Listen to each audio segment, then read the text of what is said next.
2021 Select Board Member meeting. At this time, I'd like to ask Select Board Member Duggan to lead us in the Pledge of Allegiance, please. Pledge allegiance to the flag of the United States of America and to the republic for which it stands, one nation, under God, indivisible, with liberty and justice for all. Thank you very much. I'll accept the motion for the approval of the minutes of November 2nd, 2021. So moved. I have a motion Second. and a second. Any questions on the motions? Any edits? All those in favor? Aye.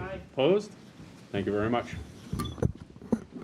At this time, we offer the opportunity for any member of the public to come before the Select Board and offer new public business. That is, public business that's not on the agenda for this evening. Is there anybody with new public business? Mr. Bradstreet, I see your hand up, sir.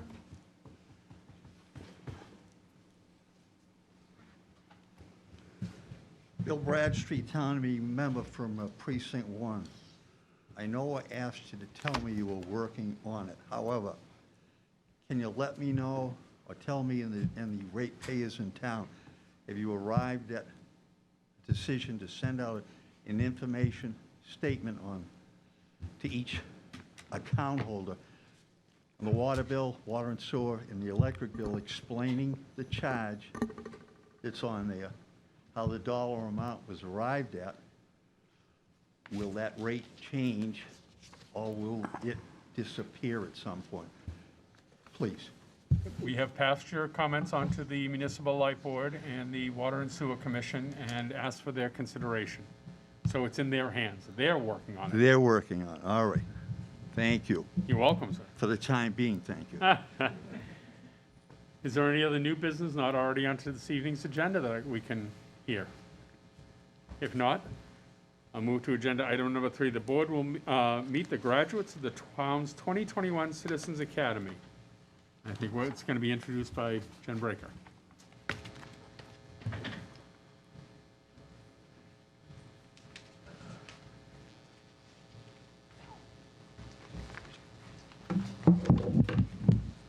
Sneak peek.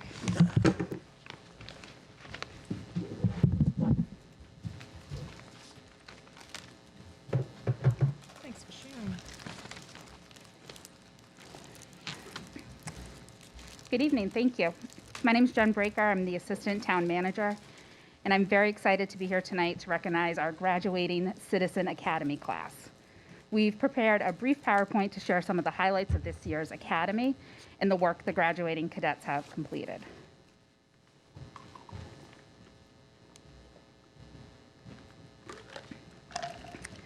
Citizens Academy was developed as a way for residents to take a deep dive into their local government.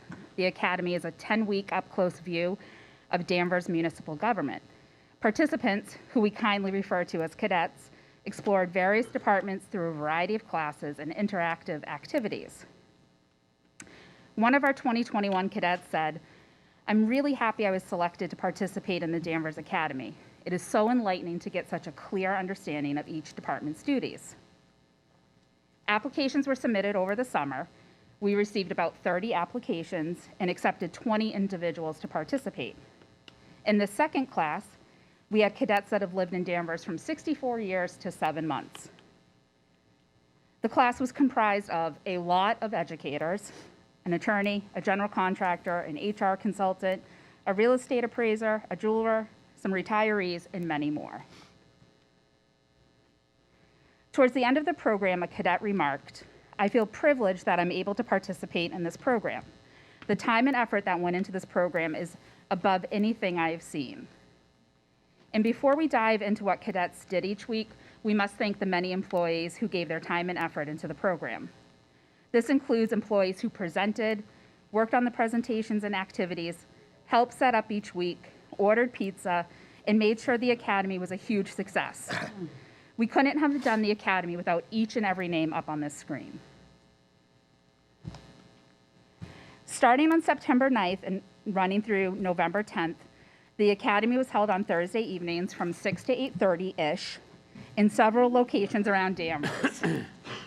Each week, Cadets were asked to complete a comment card, letting us know what they liked from the session, if there was anything they wish we had included, any follow-up questions, and additional comments. I'm including some of those comments in this presentation. The Academy kicked off on September 9th with a town government overview.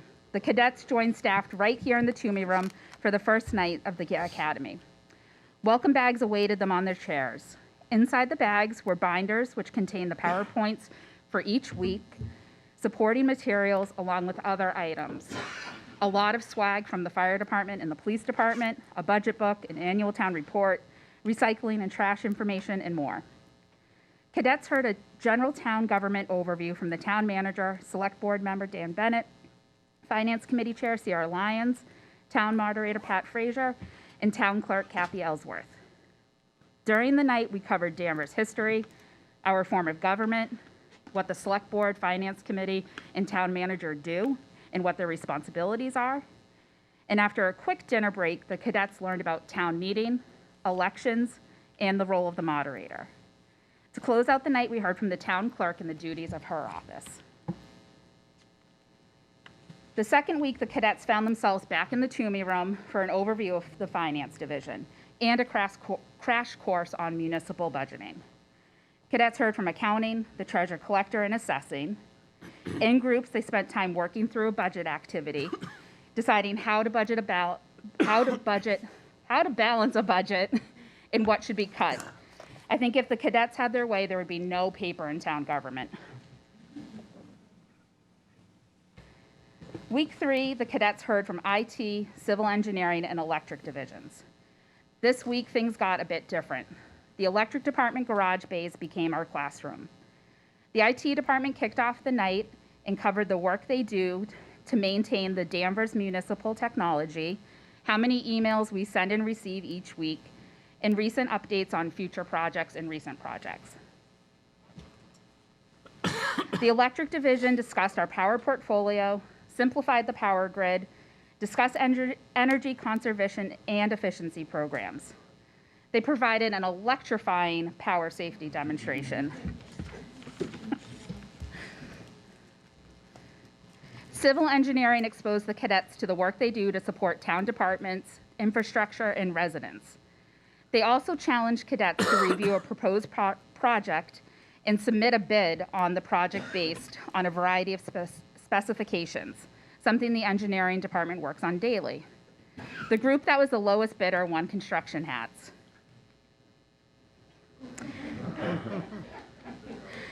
Next, we made our way to the new Smith School to learn about the Danvers Public Schools.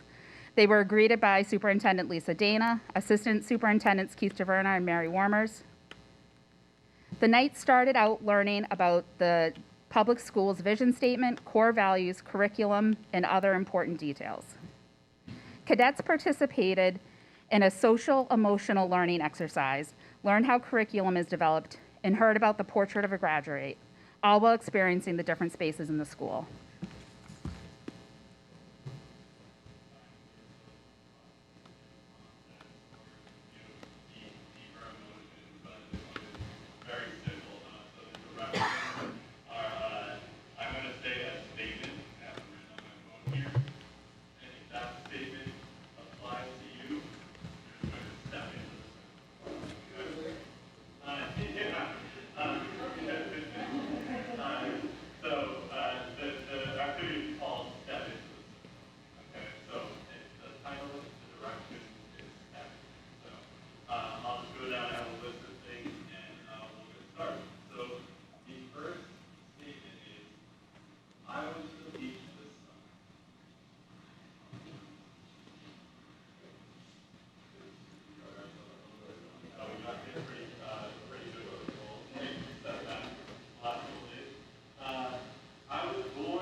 As a side note, Alex Grover, who was leading that activity, is a graduate of Citizens Academy. In week 5 of the program, we found ourselves at the new DPW facility on Canal Street to hear from the divisions of the DPW. Cadets took a fun pop quiz on what can and cannot be recycled, discussed tree varieties in Danvers, heard from the building division on maintenance, and had a review of water and sewer materials. After hearing the DPW presentations, the cadet offered the following comment about what they liked about the DPW session. I like how all the town departments come together to help each other out when needed, and how the town has a proactive maintenance program that saves the town money in the long run. Just over the halfway point of the program, the cadets visited the library to hear from the recreation department and the library team. From the library team, cadets heard a special song prepared for the academy, learned and saw amazing Danvers history in the archives, and after a tour of the library, they played Who Wants to Be a Millionaire? Peabody Institute Library Edition.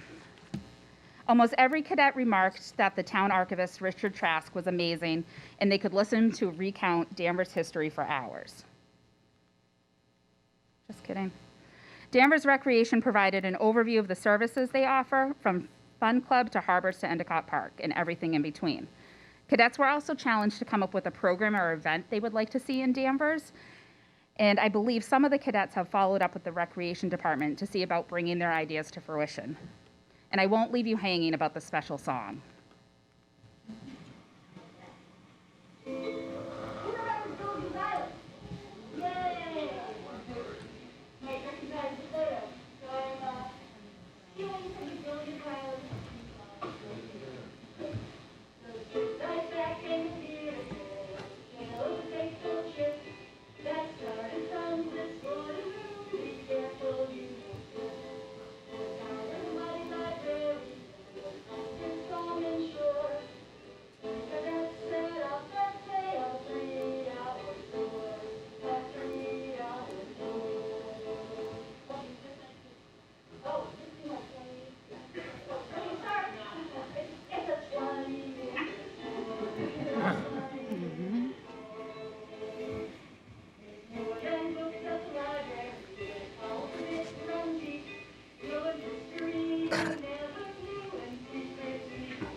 For week 7, we were hosted by Endicott Park to hear from planning and economic development.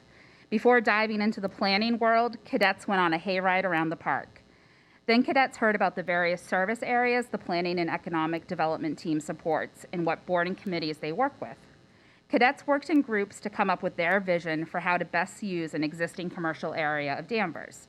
What would they like to see? Should zoning be changed? Do we need more green space? The ideas were rolling in, and I believe the planning staff saved the maps as inspiration. During week 8, Chief Lovell welcomed the cadets and offered an overview of the police department that included some statistics and community needs the department addresses. Officers covered the criminal investigation division, how they work to solve crimes committed in Danvers and other communities. Cadets saw photos from actual crime scenes, and officers walked them through the details. The Community Services Division shared the work they do in the public schools and the challenges they encounter, including the various programs they offer. And finally, the cadets got to meet Strika of the K-9 unit. All right, so once he realizes what's going on here, so we train together, so when he sees Corey, right, he's not looking at you because you know what's going to happen next. All right? So we can send out if a suspect is running, if a suspect is running from us and there's no other people in the area, I can send my dog, and if I know he's focused and there are other people in the area, I can send my dog on a long off-leash bite. In here, I'm just going to do a walk-up fight with him on the leash, and you can see how he's turned on, and all I want to do is fight for him, right? So, and you can see he stopped the quiver because he's super excited that he wants to get in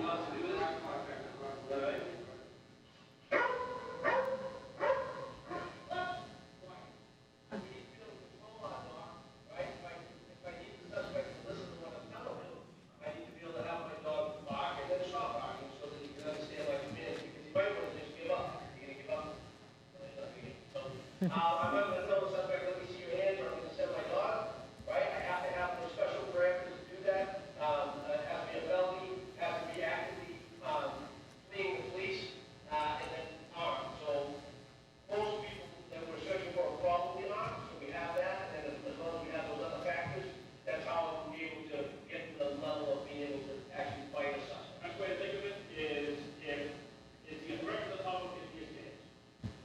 If he's threatening, if he's been afraid, something more serious, if he's running, we need to stop him. And pull the dog out. They can see what they're about now, we know. But it's all about the threat to the public.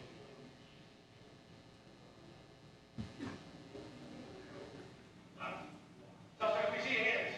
He's gonna bite you. Let me see your hands. Good. Oh, yes. Good. Now, our dogs are trained to fight and hold, so no matter how hard I pull on him, he's gonna hold that one position. People, there's a misconception that he's gonna fight all over and all them.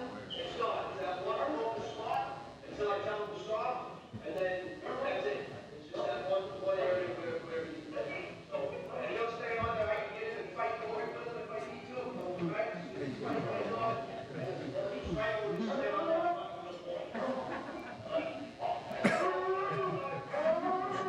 Stories, no stories, and this is just fun stuff, right? And then this is the favorite part, because I like to rip it out right off his body and take it.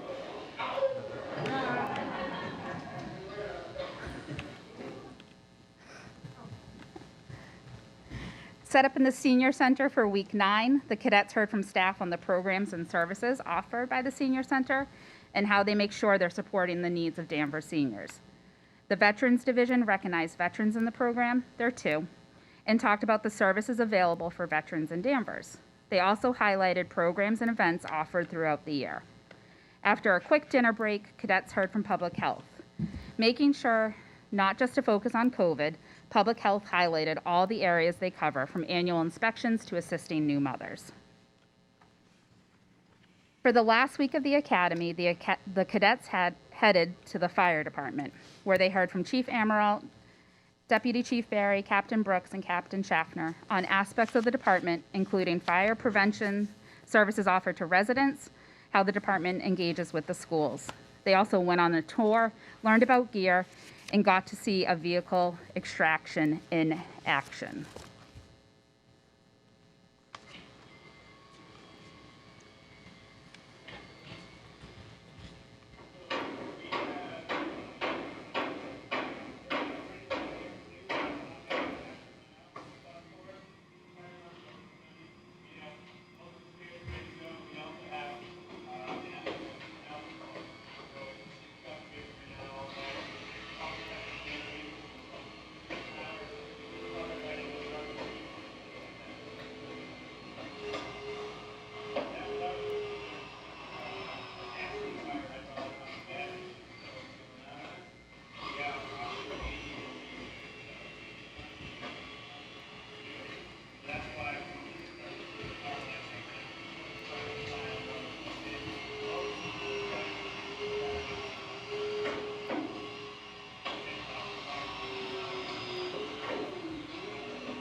And that brings us to tonight.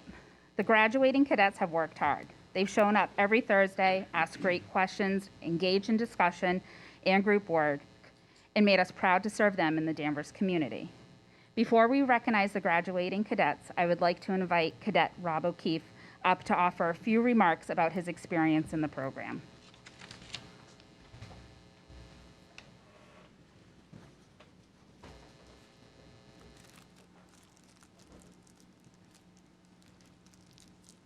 Thank you, Jen. Good evening.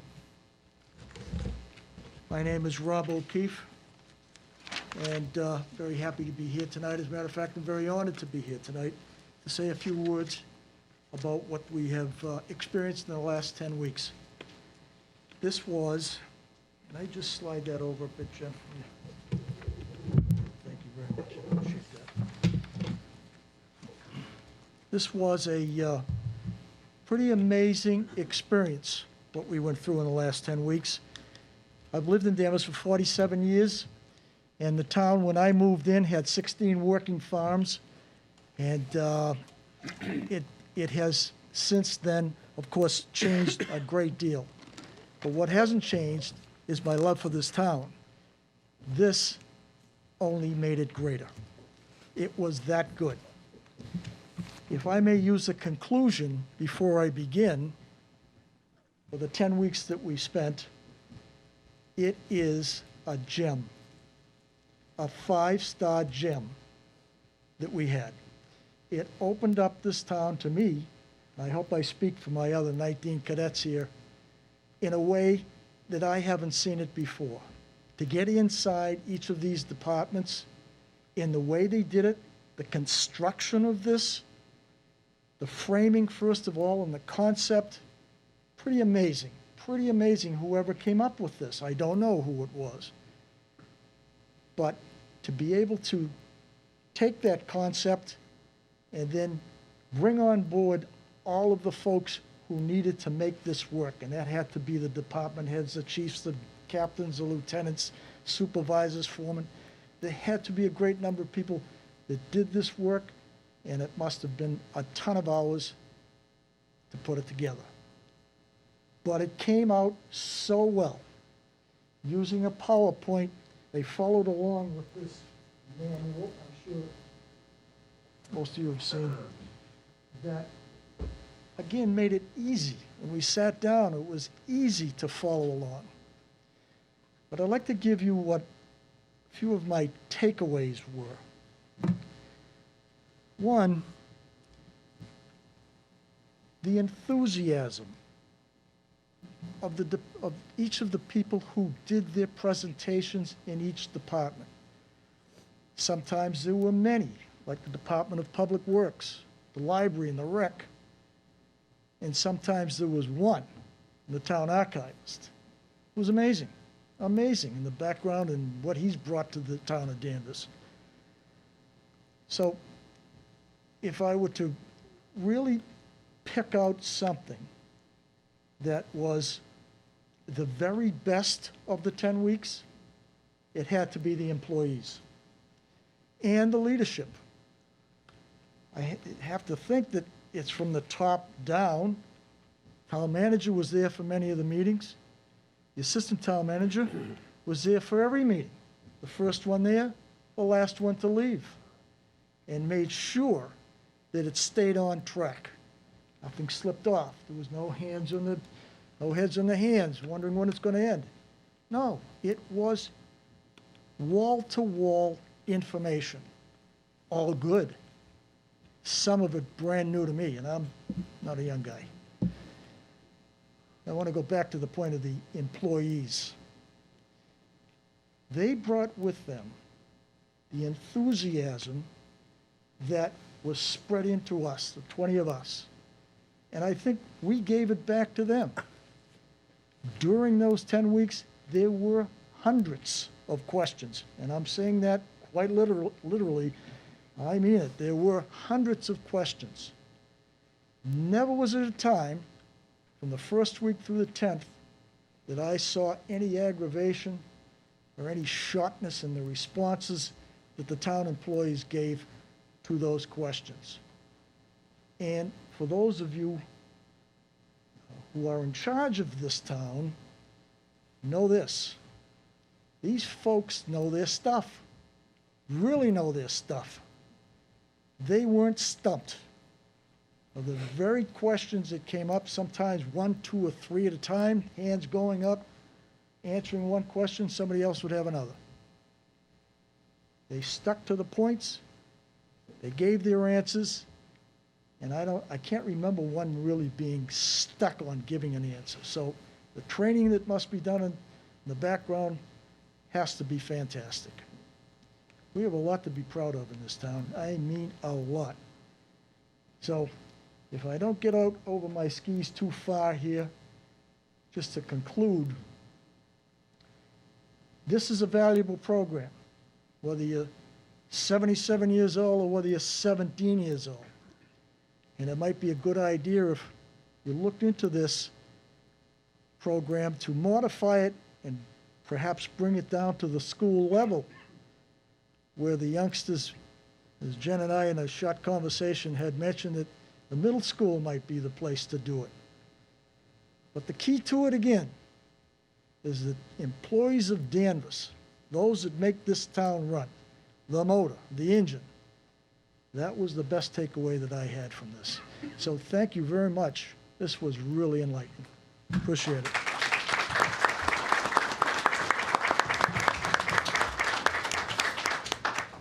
Thank you, Rob. At this time, I'd like to ask the chair and the town manager to join us so we can award each cadet with their certificate and pin, and then I'm happy to take any questions after that.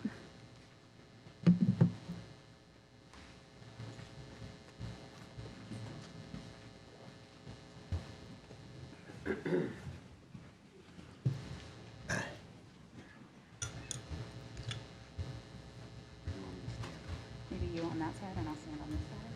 Okay. You want to do it front? You can do wherever you want. Wherever you'd like. Follow your lead. Okay. And there I go. First, Charlie Blue. Charlie? If you don't want to stay there, Charlie, we'll walk this over to you. No, thank you, guys. Thank you very much. Thank you. Congratulations. Thank you, guys. Thank you. Enjoy the job. Next, Lisa Cash. Hi.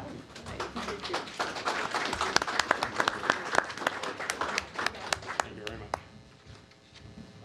Elaine Sidzik. Hello? Hello? Understandable. There we go. Thank you. Oh, and thank you. Linda Dieter.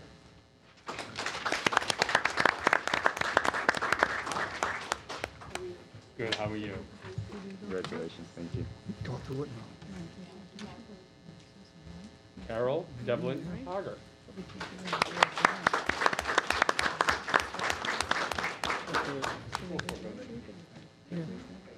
This is very confusing. Yes, it is. Yeah. Patty Guest.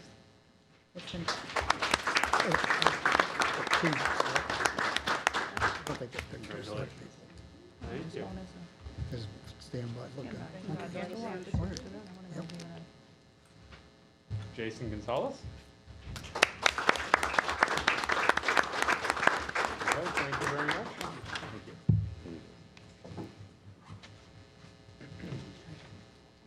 Tim Gray.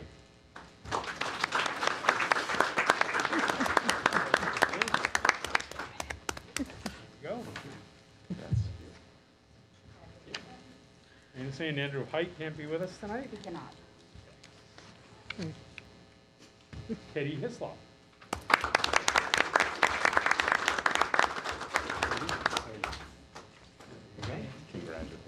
Congratulations.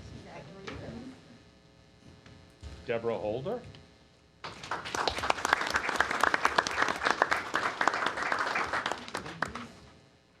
you very much.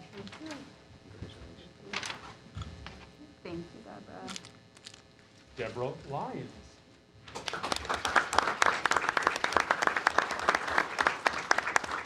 Thank you. suitable for your refrigerators. Erin Mackesy Top. Erin's not here. Well, we'll pass this along to Rob O'Keefe.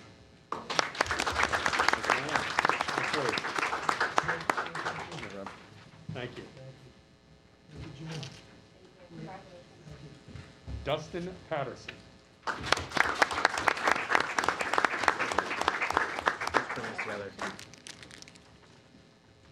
Nova Samaday.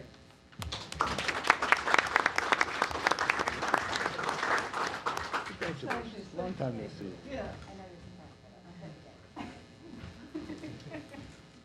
Michael Shannon.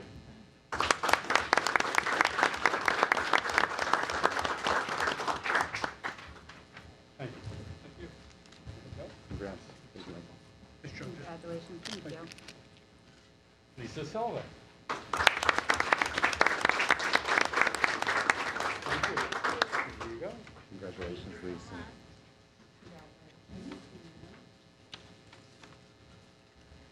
Emmeline Walker.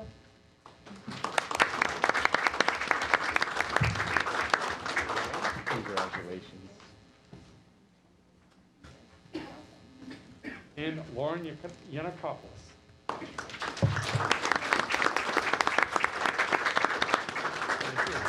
Congratulations. Congratulations. If I could ask for a big hand for all the candidates.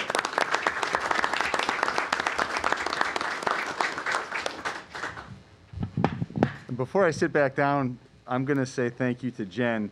Mr. O'Keefe asked a question about who put this together, and this was one of Jen's performance objectives several years ago, was to develop this program. She looked far and wide for examples and pulled this together. Some department heads are really easy to get to deliver their goods, some are not. I'm not going to out anybody. We have some department heads, like our fire chief, who's wanting to trade his night with people because of vacations and other things that are going on. So she's working to support you guys. She's also working behind the scenes to make sure the staff is prepared and ready to go. And I personally really appreciate your comments, Mr. O'Keefe, because I think some of our staff who do this aren't naturally comfortable speaking in front of a crowd, but most of them, after they're done, really enjoy it and enjoy the interaction with the public. So I want to say especially thanks to Jen for putting this together.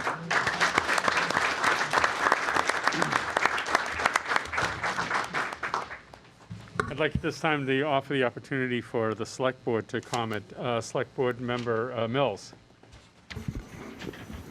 I was really blown away the last time the cadets were here, and I said to Jen at that time, this is 20 home runs. Thank you for the town, and thank you for these wonderful people taking the time. Select Board Member Duggan. Thank you. Just want to commend all 20 cadets for investing the time, 10 long weeks, and sticking with it to the very end. It seems like you know all the secrets now. And you'll also be able to go forward and share this information with your friends and neighbors who may not really truly understand how the town runs. And I just wanted to say, give you a quote from Thomas Jefferson, that an educated citizenry is a vital requisite for our survival as a free people, and that's especially true in our local communities.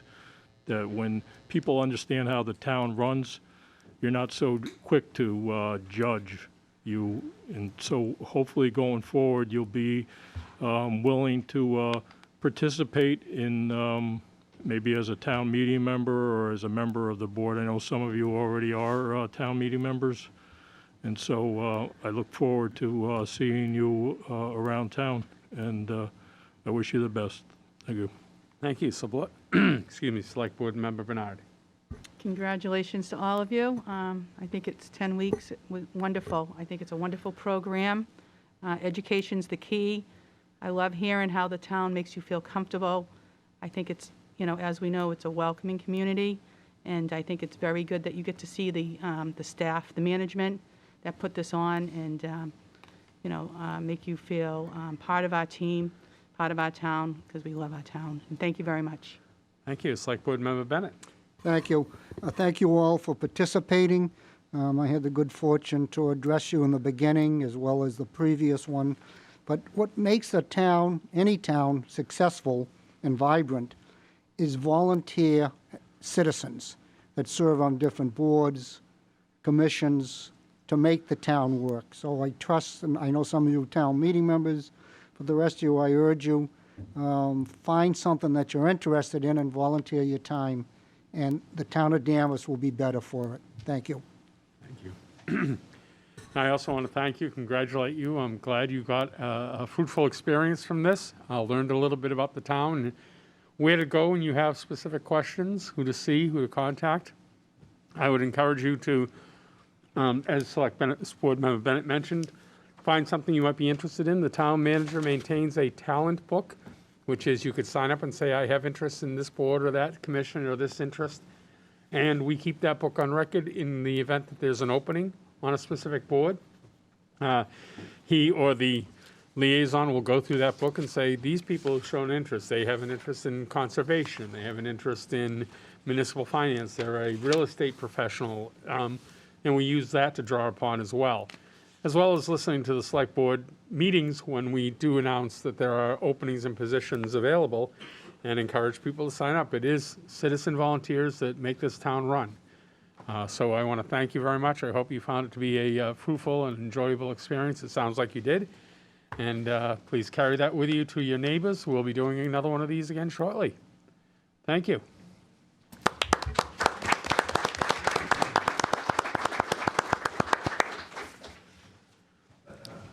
We do have an agenda. You're more than welcome to stay. It's a public meeting. As you know, the public's always welcome in our meetings, and we won't be offended if you have other obligations this evening and have to bow out.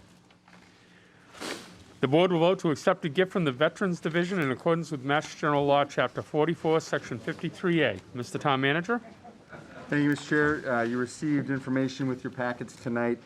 A local company, ServPro, has offered a generous gift to the Danvers Veterans Division, $500 in $25 increment gift cards to support veterans ahead of Thanksgiving. I believe our VSO, Kelly Reyes Teixeira, is in the hallway. She's not trying to fight the tide of cadets making their way out of the room, but we may also have someone here from the business tonight, but I would offer first Kelly the opportunity to speak if she wanted to. Certainly. You batter up. You want to You're say on. anything? Don't.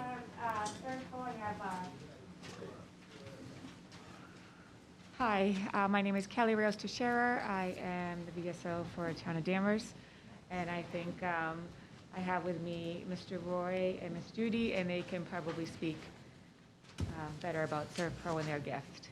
Please, you're welcome to make a comment.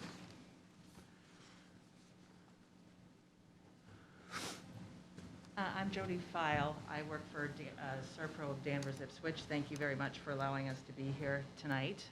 We would just like to present this gift to the Veterans Service during this month of November with Veterans Day and Thanksgiving. We like to support our veterans in our community and also just to support all the communities that we service. So we thank you for this opportunity. Thank you for the kind gift. Board members, any comments? Select Board Member Duggan? Thank you. This is a very timely gift, and it's more than just the money. It's the spirit of the giving, and it's that time of year where it becomes more pronounced. So thank you, and have a happy Thanksgiving. You as well. Select Board Member Bernard? Thank you very much. Anything for the vets are great. Thank you. It's so much appreciated. Select Board Member Bennett? Thank you for your generosity. Select Board Member Mills? Thank you. And I also thank you very much. Our pleasure. I'll accept a motion to accept the gift with a letter of thanks as well. So moved. Second. Motion made and seconded. Any questions? All those in favor? Aye. Opposed? Thank you. Thank you very much. We do appreciate it. You are a pleasure. I'm going to just take something quickly out of order. I would have mentioned it at the Selectmen's comments, but I want to thank Kelly for a wonderful Veterans Day event on the 11th. It was a beautiful day, well organized, and enjoyed by everybody I saw there. So thank you very much. Thank you. All right. Moving on. Public hearing will be held for 2 poll petitions by Danvers Electric Division and Verizon, dated August 18th and August 26th respectively, requesting permission to locate poles, wires, cables, and fixtures, including any necessary anchors, guides, and such sustaining and protecting fixtures to be owned and used by common petitioners along and across the following public way. Welcome. We have, Right? thanks, Chairman. We're joined tonight by Ed Bandar and Jason Small from our Electric Engineering Division in the Electric Department. And I believe Mr. Bandar would like to explain what is on the agenda tonight. Perfect. Thank you, Steve.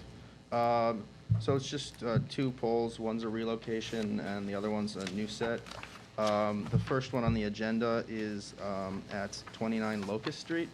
Currently, there is a third-party application that requires more space on the pole.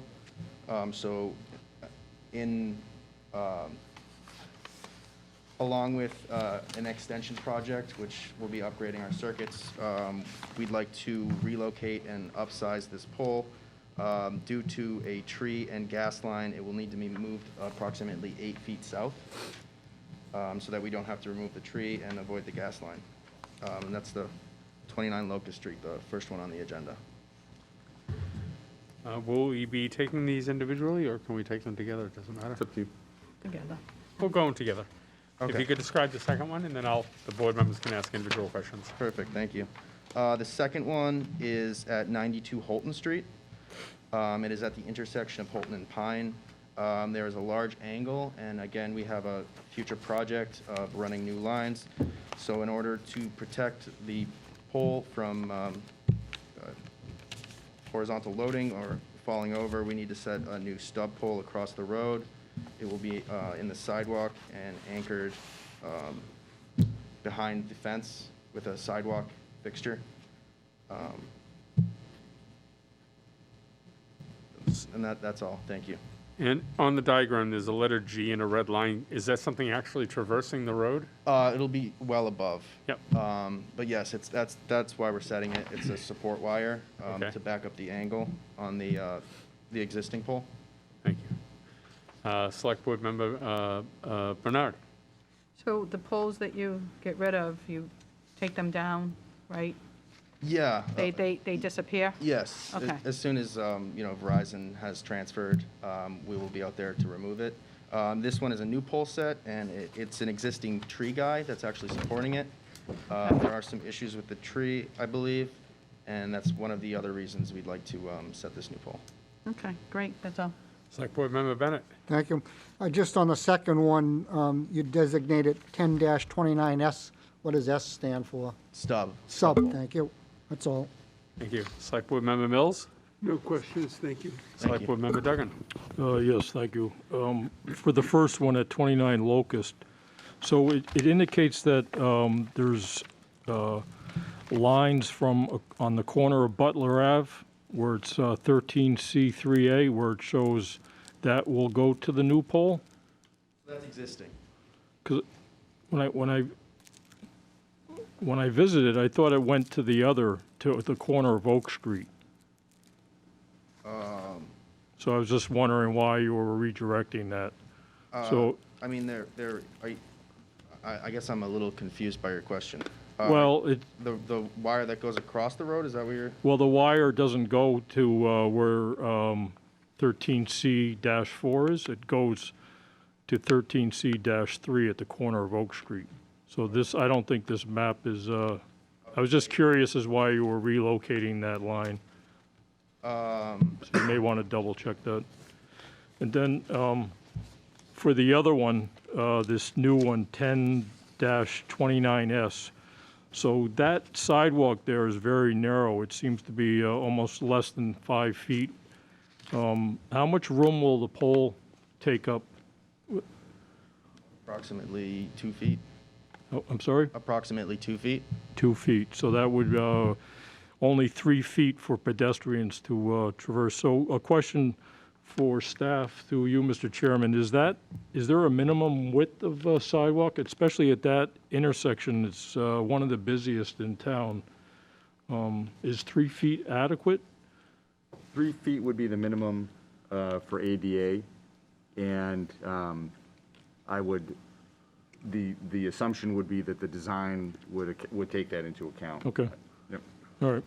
And then one other question. When you mentioned a guideline, a support cable, and where, does that go on to private property there? It is currently going on to private property, but this new one will not. Okay. So where will the wire, there will be a new guide wire for this pole, or no? Correct. So where will the wire go? Where, will it be anchored on the sidewalk? So there'll be a fixture, so essentially the pole will be set right on the side. I'm sorry with my jacket, it's kind of hard to. The pole is set, you know, kind of right on the edge of the sidewalk, and then you have the guy wire coming down, and then there's a big metal bar that Yep. comes across, so that I believe it's 8 feet, or could be 10 feet above, so that there will be no restriction in access underneath the guy wire. So where does the guide wire anchor? Does it anchor on the sidewalk, or does It it? anchors, it does not anchor on the sidewalk. It anchors, there's a fence. Yeah. So there's a private fence, and then there's a rail, and it anchors between the private fence and the rail. Okay, so there's like a wooden guardrail. Correct. So it's between the guardrail and the fence? Correct. Okay. So just a point of information, when we do a sidewalk guide, the pole typically goes right up against the curb. It's probably less than 2 feet wide, a little bit less, and it'll be right up against the curb, within reason of 2 inches. And the sidewalk anchor goes right on the back side of the sidewalk. So there's a guardrail there now, so we'll just go right behind the guardrail.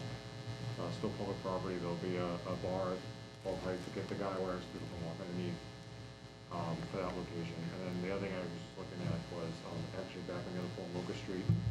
There is a wire that goes from Oak over to Butler, but there's also another primary wire that goes from this pole to Butler as well. There's 2. I see, okay. So there's both wires, so that's done, should be correct. Just want point of information. Thank you, Jason.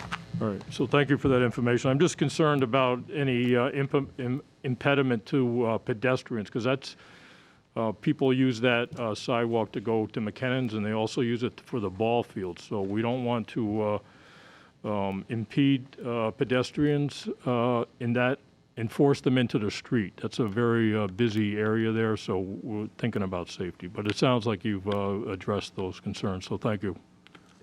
Thank you. Located probably 30 feet away from the intersection down Houlton. And like you said, there's already a guy wire there that goes to a tree on private property, so we're trying to remove that for the resident, get it in the public way. I see, okay. All right, thank you. Thank you, Jason. Mr. Chairman, I have a question. Oh, sure. Will the work be done during the week, not on a Saturday, right? Yes, it will All right, be done during the week. because we want to try to keep it as safe as possible for the, So for the stub pole, yes, that'll be done during the week. For Locust Street, we'll be able to set the pole during the week, do a lot of prep work during the week. If there's any outages required to do the transfer, we'll have to work with our customers and do the outage at the best time for those that are involved. So they may be at night or maybe on the weekend. But we always try to work around all of the customers and try to do it when it inconveniences them the least amount. okay. Can't promise that on that job that it might not be a little bit of weekend or night work, but the pole setting itself will be during the week, and apply whatever we can do during the week, we will do during the week. Okay, yeah, because we want to keep it safe. Thank you. Just a quick question. So I can see on number 2 that it's simply setting a pole and putting the guide wire across. You're not moving any lines, but on the first one on Locust Street, you'll be removing lines, replacing lines. I hear the echo of my friend Bill Clark in my ear. Are any of these double poles in the area that can be alleviated at the same time? Where you have to move lines, are there any double poles there? I have a list. Sure.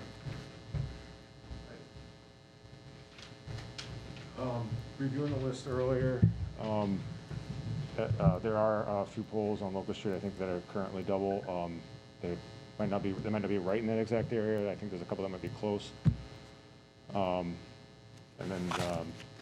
right in that specific location, they're not currently double pole. Okay, I'm just wondering if there's an economy of time, because obviously you have to remove them in a certain order, replace them in a certain order, and if they're going to be moved in a certain order, if there was a double pole on one side or the other, it would be thoughtful to do it at the same time. Yes. Anytime we can transfer off double poles and remove them in an area of an existing job, we always try to do that at the same time. Thank you. All right. Is there any other questions by board members? This is a public hearing. Didn't realize that at first. Is there any member of the audience who wishes to speak to Mr. Bradstreet?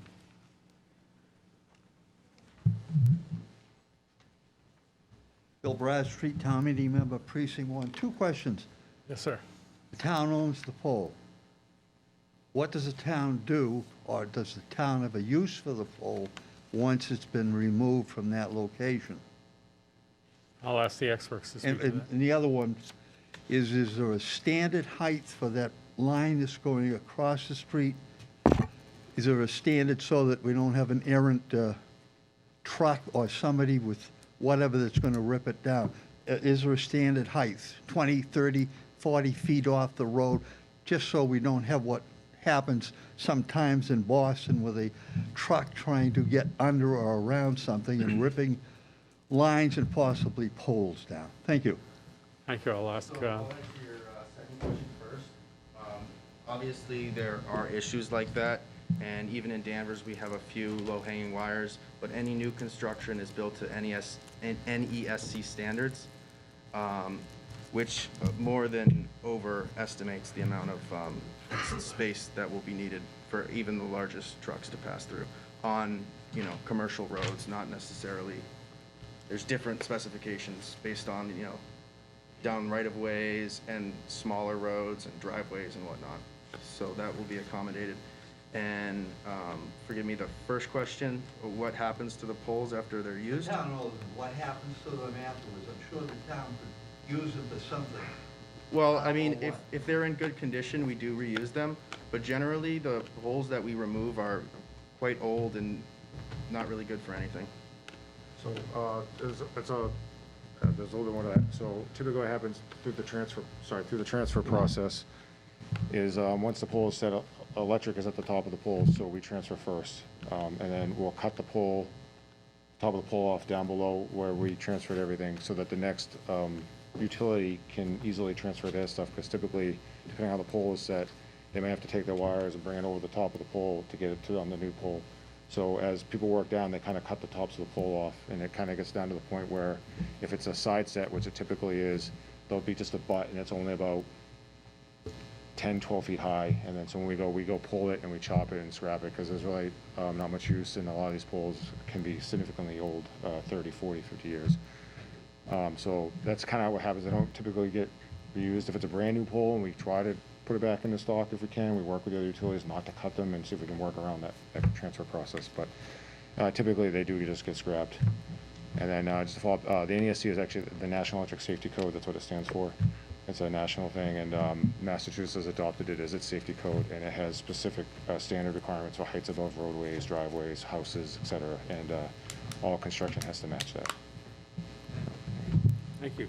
Sir, did you have a comment? Yes, yes, thank you. My name is Paul Crisco. I'm here with my wife Christine. We live at 92 Houlton Street for the second pole project, and I wanted to come down and express my concerns over the area that the pole's being suggested for. The guardrail that's there in my personal fence is about a foot in between the two, and they're proposing to put that pole halfway down my fence line, which is kind of an inconvenience to the sight line. And I have no problem having discussions about other areas to do it, but no one's approached me on it, and I'm asking permission for that to happen.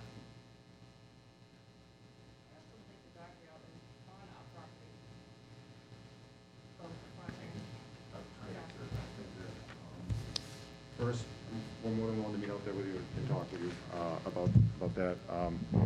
If the guardrail is on private property, we can get it on the sidewalk side of it. We can go through the edge of the sidewalk with the anchor and keep it on public property, which we will do. As far as the location of the pole and how much play we have with up and down the sidewalk, we have, because of the different stresses on these poles, we have a very specific kind of spot that we have to go to in order to guide it. We have a little bit of wiggle room, maybe a couple feet here or there, but to like try to get it on property lines or whatnot, if it doesn't really back up the angle, then it's not really going to support the pole and things, and then that'll hold everything up. So we do, like I said, we have a little bit of room. I'm more than willing to have Ed or myself or anybody from our team meet up there with you and work here on with it and try to locate it in the best spot possible. Thank you for your comments. Are there any other public hearing comments? Motion to close the public hearing? Second. Motion made and seconded. All in favor? Aye. Aye. Opposed? I'll entertain a motion on this application. Okay. Oh, I'm sorry, I should have gone to comments. Is there any other comments the board members had? No, I'll entertain a motion. So we'll make the motion that we approve the relocation of pole 13C4 by 29 Locust Street to be moved 8 feet plus or minus south to accommodate a third-party attachment, and the additional of an additional pole by 82 Houlton Street, subject to the discussion with the homeowner for support to pole 10-29S. Motion made Second. and seconded. Any questions on the motion? All in favor? Aye. Opposed? Thank you very much. Thank you. Thank you for bringing it to our attention.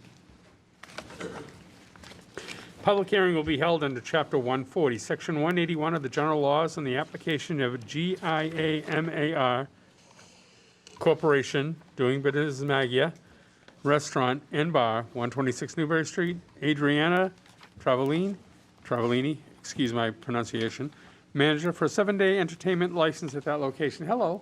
Hi, my name is Adriana Travaglioni, and I'm representing Magia Restaurant and Bar at 126 Newbury Street.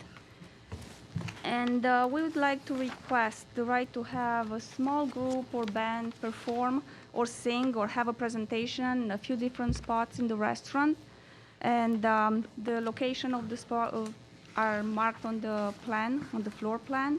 We are listing all possible locations, and this location will not interfere or block any of the exits or entrances. All the performers or presentations will be live for smaller groups and with specific instructions to stop in case of an emergency or fire, and with prior instructions about restaurant procedures and emergency exits. We have approval from the fire department and the building inspector's signatures on the requested locations where we would possibly have live entertainment. Thank you. Select Board Member Bennett. Would you like to Thank you. Welcome. So you've shown a number of spots where you propose to have entertainment. And when you say there'll never be more than 2 or 3, I assume you mean per floor? Yes, I mean, it's going to be like a small group, like a singer or somebody performant or somebody presenting for like a party that we have. It's not going to be like for the whole restaurant, like to take over the attention from everybody. So it's intended to be a little entertainment for a particular area, for a particular group?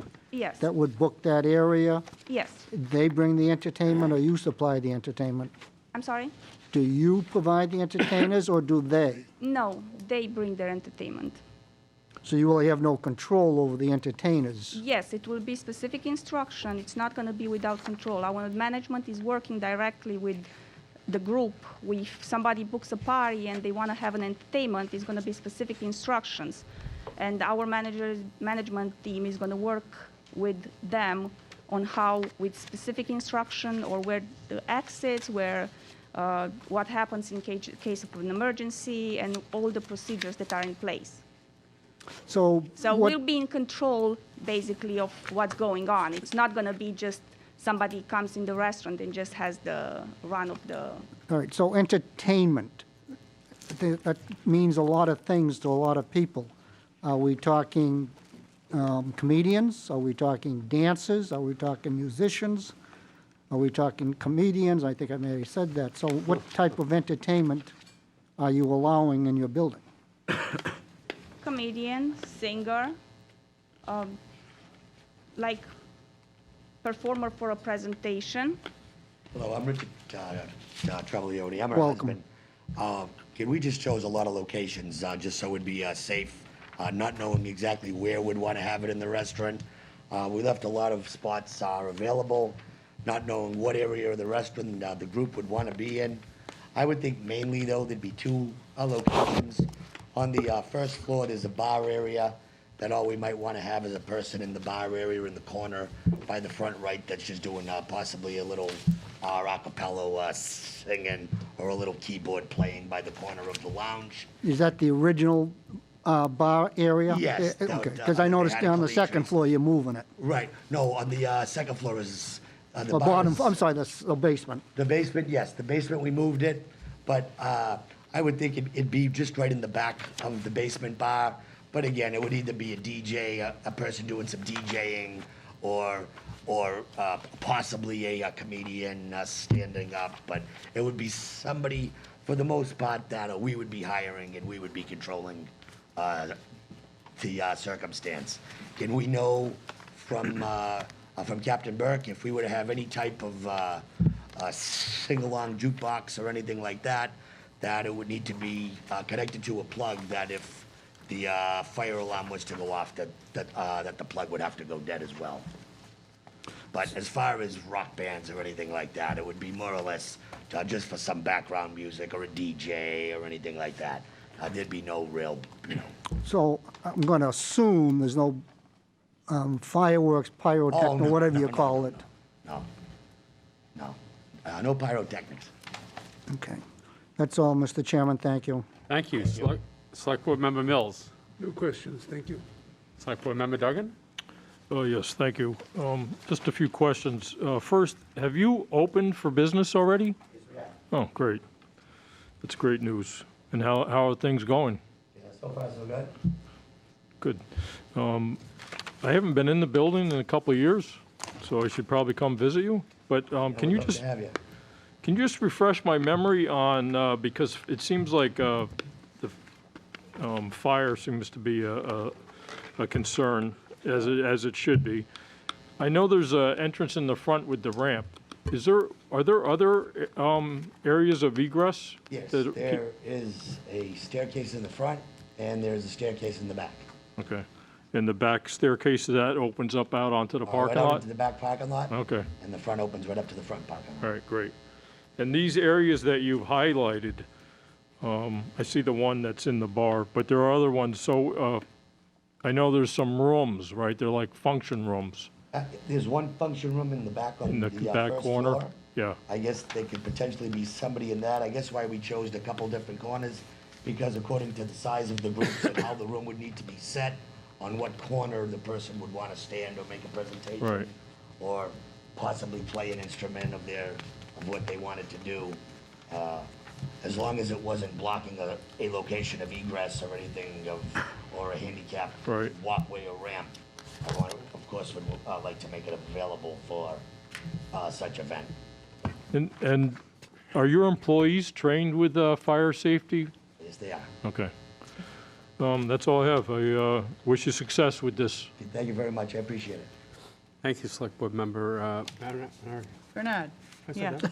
it's all right. Get all the bees going. I think it looks lovely. I've driven Thank you by very it. much. Yep. One of my neighbors went there the past weekend and said the atmosphere was beautiful and the food was great.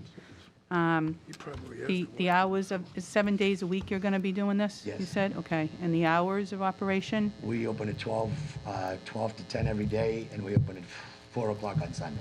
Okay. No, I think, I remember that building when the Cleatrys owned it. And you've done a fantastic job. I wish you the best of And luck. those hours are as far as the restaurant is open. As far as this entertainment, we have nothing planned as of the moment. It's just Yeah. a thought for I think what I even could went come. to a baby shower when they had in the basement, when the Cleatrys had owned it before too. So it's going to be nice to see the lower level done too, but good luck. Thank Looks you very great. much. Thank you. I have no questions. I've been in the building many times. Kiwanis, I used to have their meetings there as well. I've been to other functions, and I understand that, they might have a lecturer or a speaker at their events. Be more than happy to work it out again. Yeah. Mr. Chairman, further question? Yes, please. If I may, select person, Bernard made me think, you're not asking for particular hours on the entertainment? No, is what I'm saying is the hours I had spoken about is just the hours of the restaurants in operation. We don't have any set entertainers or anything planned right But there'll be now. no entertainment after your restaurant closes? Oh, no. No. I mean, it would be within our, you know, within our. Within your operating hours. operating hours. Yes. Okay, thank you. You're very welcome, thank you. Thank you. This is a public hearing. Is there any member of the public who'd like to speak to the application? Motion to close the public hearing? Motion made Second. and seconded. All in favor? Aye. I'll entertain a motion on the agenda item. Someone, Yes. Go ahead, Matt. Okay. I make a motion to accept the application of GMR Corporation doing business as Maggia Restaurant and Bar located at 126 Newbury Street for a 7-day entertainment license at that location. Second. motion made and seconded. Any other questions on the motion? All in favor? Aye. Aye. Opposed? Congratulations. Good luck. Thank you very much. Good job, kids, too. Yeah. All right, a public hearing will be held under Chapter 138 of the General Laws of Application of Packaging Center, Inc., doing business as Super Stop and Shop, 301 Newbury Street. Patrick Hickey, manager, for a change of officers, directors, LLC managers at that location. Welcome. Good evening. Thank you, Mr. Chair. Good evening, members of the board. Dan Sensabaugh for the applicant, Packaging Center, Inc., doing business as Stop and Shop. Applying here for an approval of the change of officers and directors for the package store wine and malt beverages license for the Stop and Shop premises at 301 Newbury Street in Danvers. As a result of these changes, there will be no change in ownership, and there should be no change in operations. Specifically here before you tonight to ask that Jeff DeShell be approved as treasurer, secretary, and director. He is replacing Mark Messier as treasurer and secretary, and Gordon Reed as the director. Also asking for Dean Wilkinson to be approved as director to replace Stacy Wiggins, and Maria Silvestri is no longer listed as assistant secretary. So the proposed new lineup looks like this. The president would be the incumbent, Gordon Reed, treasurer, Jeff DeShell, secretary, Jeff DeShell, and the directors would be in the incumbent, Robert Yeager, Dean Wilkinson, and Jeff DeShell. Just to clarify, these are all corporate officers outside of the actual Danvers location. Is that correct? That is correct. Thank you. I'll start with Board Member Mills. No questions, thank you. Board Member Duggan? No questions. Board Member Bernard? No questions. Board Member Bennett? No questions. And I have no questions. This is a public hearing. Is there a member of the audience who has questions? Seeing none? Motion to close the public hearing? Second. Motion made and seconded. All in favor? Aye. Aye. Opposed? I'll entertain a motion on the application. Move that the application be granted as presented. Motion made Second. and seconded. Any questions on the motion? All in favor? Aye. Aye. Opposed? Thank you very much and good luck. Thank you, Mr. Chair. Thank you, Select Board members. Have a good night. Thank you. Thank you. Agenda item number 8, a public hearing will be held under Chapter 138 of the General Laws on the application of MB Spirits LLC, doing business as MB Spirits, 139 Endicott Plaza, Unit 2. Stephen M. Kosuzzi, excuse my pronunciation, manager, for a change of location from 139 Endicott Plaza to 139 Endicott Plaza, Unit 2, and a change of the manager at that location. Welcome, gentlemen. Mr. Chairman, members of the Select Board, town officials, my name is John Aida McDermott, Quilty and Miller, which is located at 28 State Street in Boston. With me in attendance as well is Bruce Casassa. He is the present manager of record. Bruce is here to my left, as well as Steve Casucci. Mr. Casucci is the proposed manager of record. So we're here for two matters. The first is the change of manager of record from Bruce to Steve. By way of background, Steve has been with the company, Demoulas Supermarkets, Inc., for approximately 10 years. He's been at this location for about 1 year. He is listed and been approved through this board as an alternate manager. So he does have past experience in the liquor industry. He is tip certified, and he is familiar with the rules and regulations of the board, the ABCC, and the laws of the Commonwealth as it pertains to the sale and service of alcohol. So essentially, Mr. Casassa is stepping back on the day-to-day operations role, and Mr. Casucci will be taking over and be in charge of those day-to-day operations. The second half of that, of this application, we're asking that the board approve the change of location from essentially the existing store where it is now, the Endicott Plaza, to an adjacent space next to Market Basket. It is well under construction. I think there's signage up there now if the board has had an opportunity to see that. It's the former location of the Chuck E. Cheese's. And when the applicant was back before the board in May, it was brought up at that point. It was very early stages, and I believe they had just been through the planning board.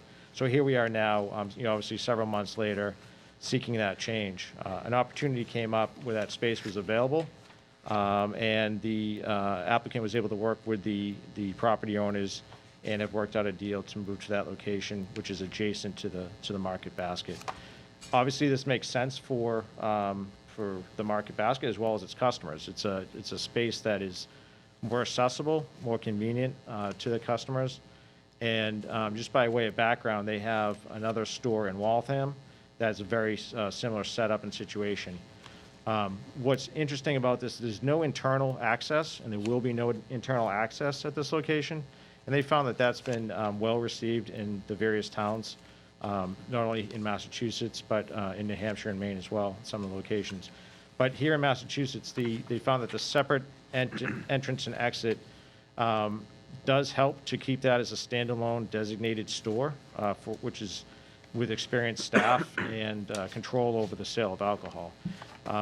Certainly, patrons of the market are welcome to, go out, and they can either go back to their cars and offload, or they are welcome to come in.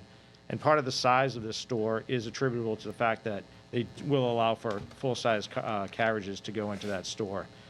So that does allow that, which is something they weren't able to offer at its existing location. As I stated, in Waltham, they've been at that location for approximately 5 years, and they've had no violations or any concerns or problems. At this location, I believe they had 2 prior compliance checks, which they passed in the town just recently. So they're obviously looking to keep up with that great track record. Steve is well experienced in that. All staff will be trained and tip certified.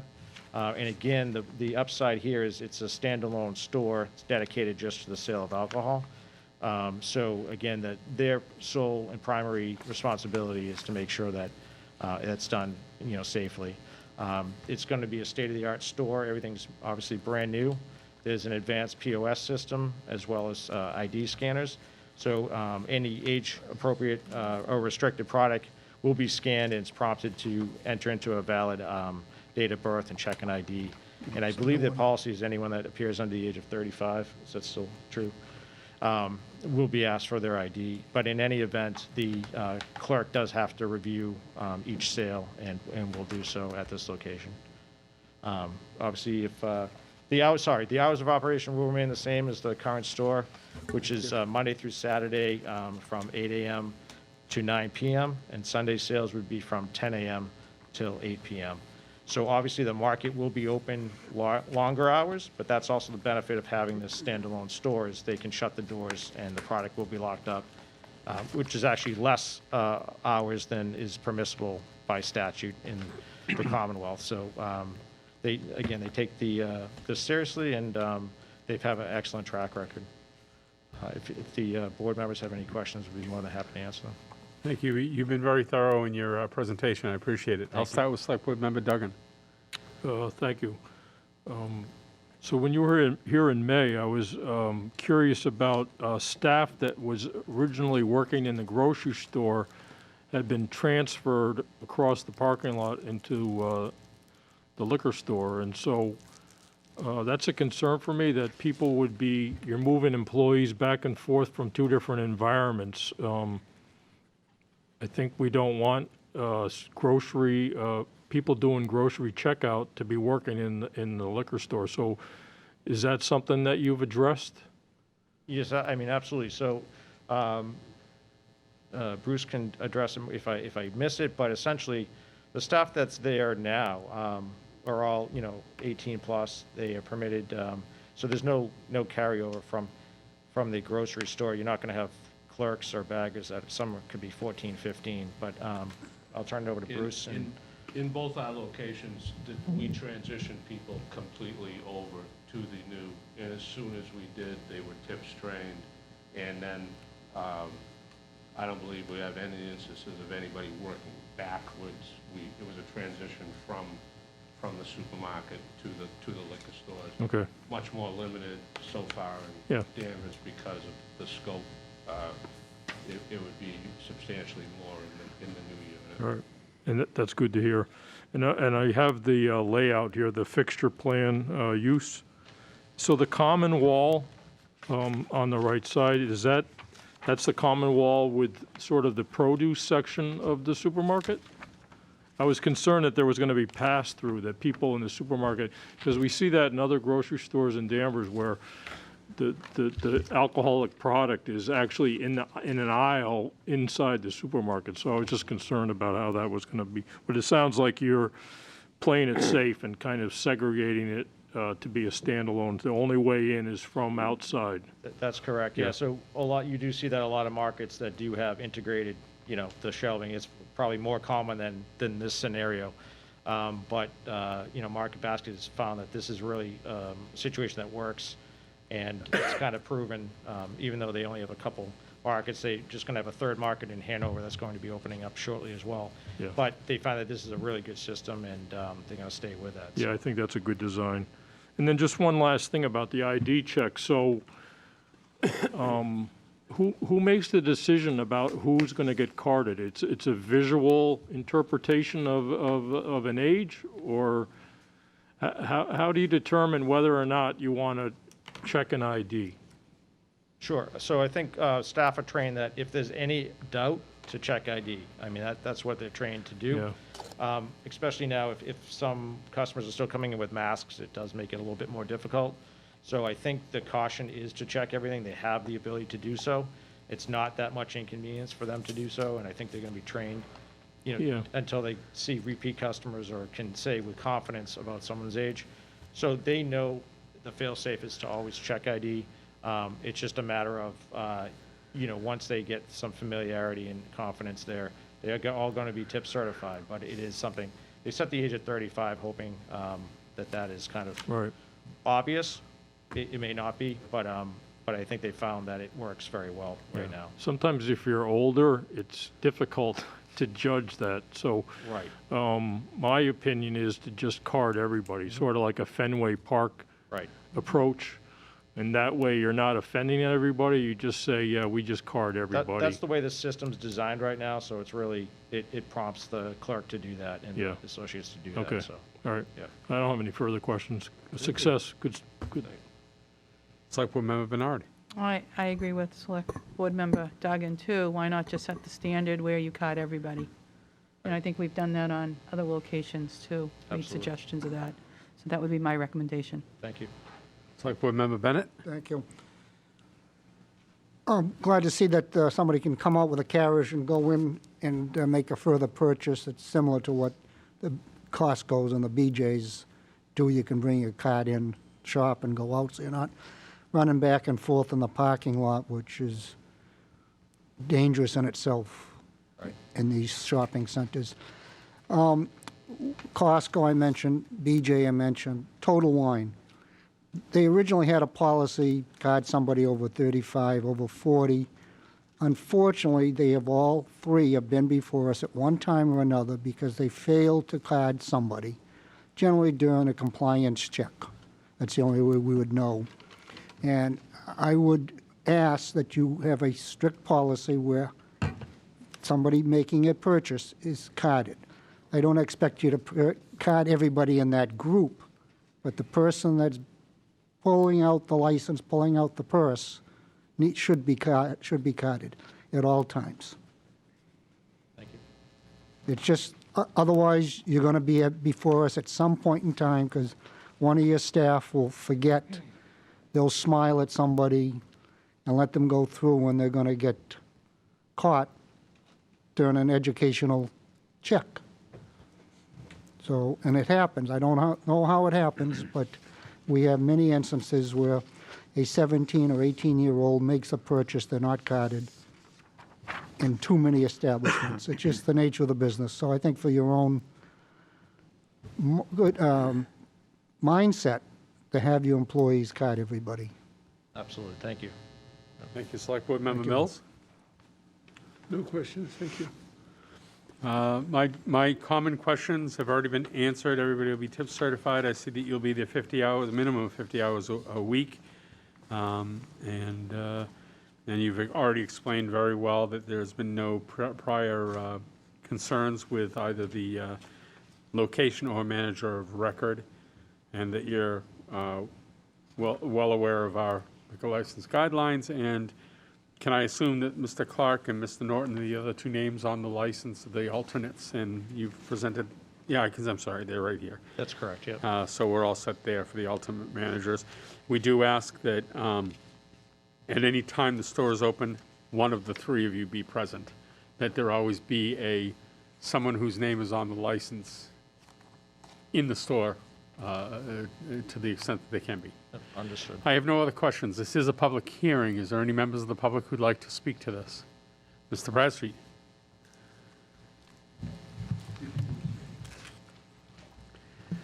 Again, Bill Bradstreet, town meeting member, precinct 1. One of the things I had said in the past, if they're diligent, or any business is diligent in their checking, it won't take long for the word to get around that this is not where I, as an underage person, can make a purchase. So if they are diligent, that's a big plus for them in the long run. Thank you. Thank you, sir. Mr. George, welcome. Hello. Louis George, town meeting member, precinct 1, and I would just echo the thoughts of the select board members in terms of carding, having a policy of carding everyone, particularly if the POS, if the POS machine actually requires that an employee input it. It seems to make sense to get verification as opposed to just enter 010165 or something like that, because then that way you can know for sure, and if someone balks, you could always say, well, machine's making me do it. And so one question I did have, though, and this Select Board Member Bennett mentioned in terms of what's your policy with respect to other individuals with the purchaser? Because it's my understanding as well that if someone is shopping, and they're with someone else, that individual does have to be carded as well. Is that correct? It is correct, yes. Yeah, all of our associates are trained in that matter. So for instance, If I could ask you to go to the podium, sir. We're televised, and we want to hear your answer. If 3 of us were shopping together and I were to purchase beer, all 3 of us would have to be carded. Thank you. Any other questions, Mr. George? No more questions, thank you. Thank you. Did you have something, please? Yes, you do have to go to the podium. Sorry for that, but we do, as you can tell, we're on local cable access and need to hear what you have to say. This is my first town meeting, so I'm trying to be proper. Welcome. I just wanted to echo what everybody else has been saying. I'm also an educator of teenagers, and we had a student suspended last week for bringing in a water bottle that was not water. So I just know that better safe than sorry. Got to think about liability, the safety of your customers.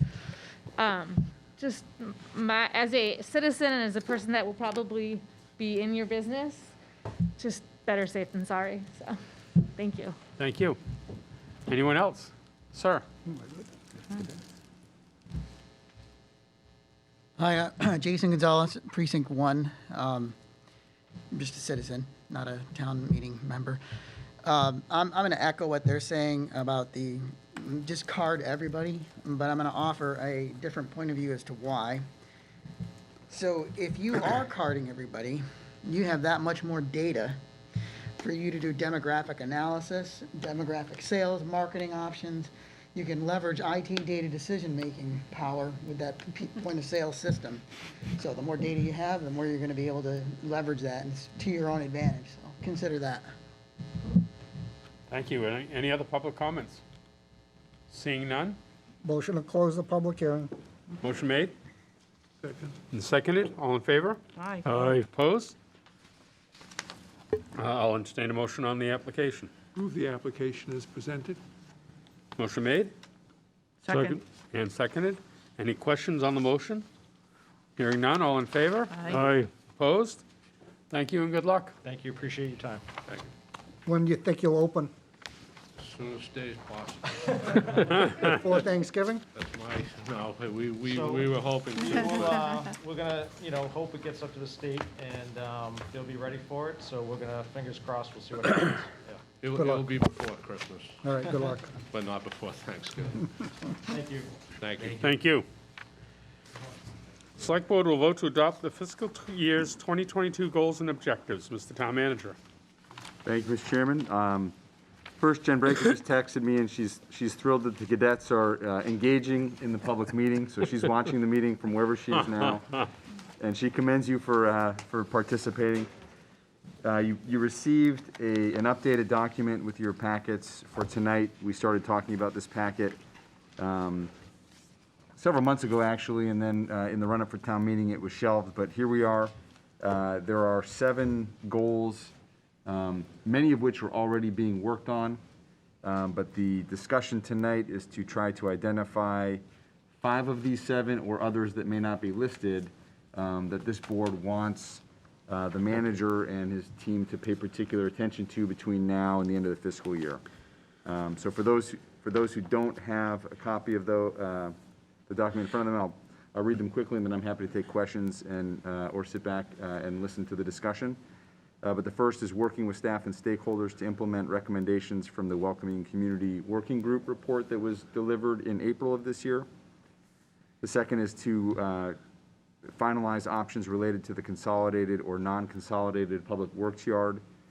Third is to work with local and state partners to ensure sustainable Essex Tech assessments moving forward. The fourth is overseeing the launch and execution of the ARPA Community Grant Program that was presented in September. Next would be working with staff to ensure that they have adequate support to develop the Climate Action Plan, which the board received an update on in June. Fifth would be working with the Select Board to launch a community-wide strategic planning process, which would likely be a multi-year process, but that would require a considerable amount of effort and I think benefit from support from the board. And then the seventh was working with regional and state partners to explore water storage and capacity options, and that is in the context of the Water Management Act permit that we are anticipating receiving in draft form from the DEP at some point in the not-too-distant future. But please don't ask me to define the not-too-distant future, because it has been years that we have been waiting for that draft permit, but we do believe that we're close. And then, of course, anything else that the board may wish to deliberate on. So I'd be happy to take questions or listen to the discussion. So I'll start this with Select Board Member Bernard. Let's see. I'm sorry, just a clarifying question. Were you looking for 5? 5, are We- we we- prioritizing them again, or? Yeah, No. typically, so in years past, the board has sort of Right. talked about items that they are particularly interested in. I'll keep tabs. Normally, a set of these will emerge just through the kind of the thought process, but we try to identify 5 that end up becoming part of the performance evaluation for the year that we're in. So we circle back with these afterward and discuss progress on them. So if we can, there's no set way to approach it, but normally members will identify priorities for themselves, and then we'll tally to see where the numbers fall. Okay, I do like the first one, work with staff and stakeholders to implement recommendations from the Welcome Committee. I think that's a definite priority, especially now. I do want to see work with local and state partners to ensure sustainability for Essex Tech.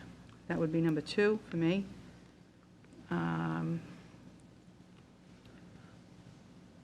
Let's see, I was thinking about that. I want to look at number 3 about the consolidated and non-consolidated DPW yard, which I will say that I have participated in, and it's kicking off to a great start, looking for locations if we can find anything. So if anybody has any plans or knows of any open space, free space, well, not free space, but some land. Free would be great. Would be wonderful, Yeah. but about 13 acres of land we're looking for, so we're taking suggestions, please. That would be 3.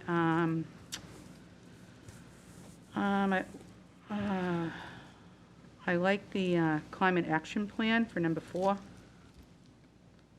And And I do like water storage, because I think water is very important, number 5. And there's no other ones that you didn't see here that you preferred? The only thing that, I don't know if this is appropriate to say, like here, or what I want to do for goals is, we talked about, employee retention or anything, if that's. You're welcome to offer anything that you would like to. That's what I would like, we talked about a lot of people leaving on ways to, keep the employees. I like the employee retention. I'd like to see something with that, with regards to interviews and what we've talked about in sessions before, so that would be my other. Well, not to make one less important than the other. Yeah, If you're picking 5, Well, if that's one of your 5. That's one of, okay, so I'd have to do 1, 2, 3. Well, I'm going to put, instead of the water storage, which I do like, I'm going to put the employee retention and Okay. ways to keep our employees and advance within the town. Sure. That would be what I have to say. Thank you. Select Board Member Bennett. Thank you, yes. I checked off or circled 4, put an X next to another one, and I'll speak to that in a moment, but certainly work with staff and stakeholders to implement recommendations from WCWG report, oversee the successful launch and execution of the ARPA Community Grant Program, work with staff to ensure adequate support to develop climate action plan. And in the presentation in June, we were told that they'd be back to us within 12 months to bring us up to date. And they will be putting together or have put together a committee. So I look forward to an update in June, if that's possible, Mr. Chairman, and Mr. Town Manager, on the climate action plan. If I had to rate them all, that would be my number 1. So you're offering 3? No, I'm not done yet. Oh, I'm sorry. That's quite all right. That's what I was I asking. paused. Work with the Select Board to launch a community-wide strategic planning process is very important.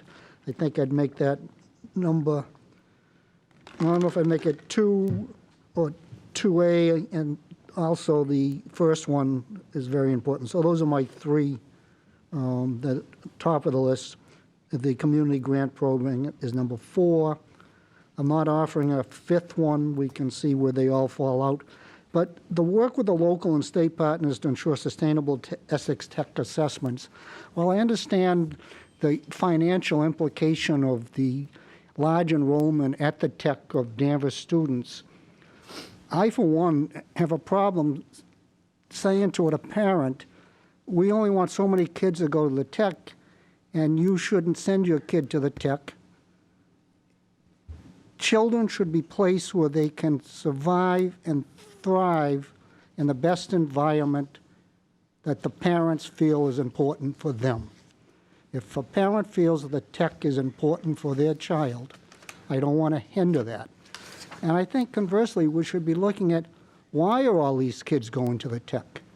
What is it that they want? Why is it they want to leave Danvers? And I'm not going to cast any aspersions, but I can think of a few reasons why a child may not want to be in the Danvers Public Schools. And I think that's where we should put our emphasis. What is going on? What can we do to improve it? And how can we help families thrive in the Danvers Public School system? So I have no use for that, that particular one. And the 5th one will be whatever the board itself deems important. Thank you. Select Board Member Mills. Thank you, Mr. Chairman. I'm uncomfortable limiting my choice to 5 because each of the bulleted items here seems very important. And so unless it is oppressive for management, especially our town manager, I would leave them all as major objectives. And I have 2 others that I would like to at least consider, or my ideas of what I would also like to have on this list. An effort to work with our state legislators to be able to identify the properties in Danvers, for example, the PrEP, Mass General Hospital, Essex Aggie, those properties that require an enormous amount of our town resource, which is paid for by the taxpayers for which there is no tax revenue coming back to the town. We've talked about this before. Everybody says, oh, you'll never get it through because of the power of those large taxpayers in Alston and Brighton, like Harvard and other universities, who would resist anything at the state level to minimize the exemption which is granted to the so-called nonprofits, which are hardly nonprofit. And so if it were focused only on Danvers, not asking for a statewide modification of the exemption, I think that there is some chance of perhaps special legislation. We would have objections, of course, from the state as to the Aggie. It's just not fair that of the $5 billion worth of real estate in Danvers, $1 billion, I believe, is untaxable. And that means that the taxpayers in Danvers are paying an extra 25 or 20% to fund the services for these untaxed properties. That's just one idea I have. The other is to, besides commending Jen Breaker for this phenomenal Citizen Academy, I believe that the health, the emotional, social, psychological health of the citizens and employees of the town are so greatly enhanced by this coming together so that people understand each other and what they're doing, that I wish there could be a really large expansion of the Citizen Academy, and indeed perhaps put all of the lessons and the programs on videotape so that throughout the town, other citizens would have the benefit of this marvelous educational, not just an educational, it's like tea group. It's like bringing a dysfunctional family together and ending up with everybody happy at the Thanksgiving table. So it's a great program, great results, and I think that we should do what we can to expand it, to include more and more and more and more people, and also I think that that's enough. Those are the two other, so instead of just limiting myself to 5, I would like to You'd like to go to 9. identify, I guess it's up to 9. So Steve, sorry about that. Enough. Thank you. Select Board Member Duggan. Thank you. So I'm going to start by adding one. So a concern of mine for quite a while is about our open space and how we're not protecting it. We're allowing abutters to encroach on our open space. We're allowing the open space to be used as a dumping ground. And this is a concern that's not just from my own perspective, but also from a number of town meeting members have shared this with me.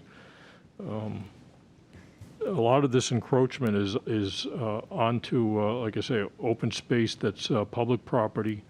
It could be along the rail trail, along the rivers. So I think this is an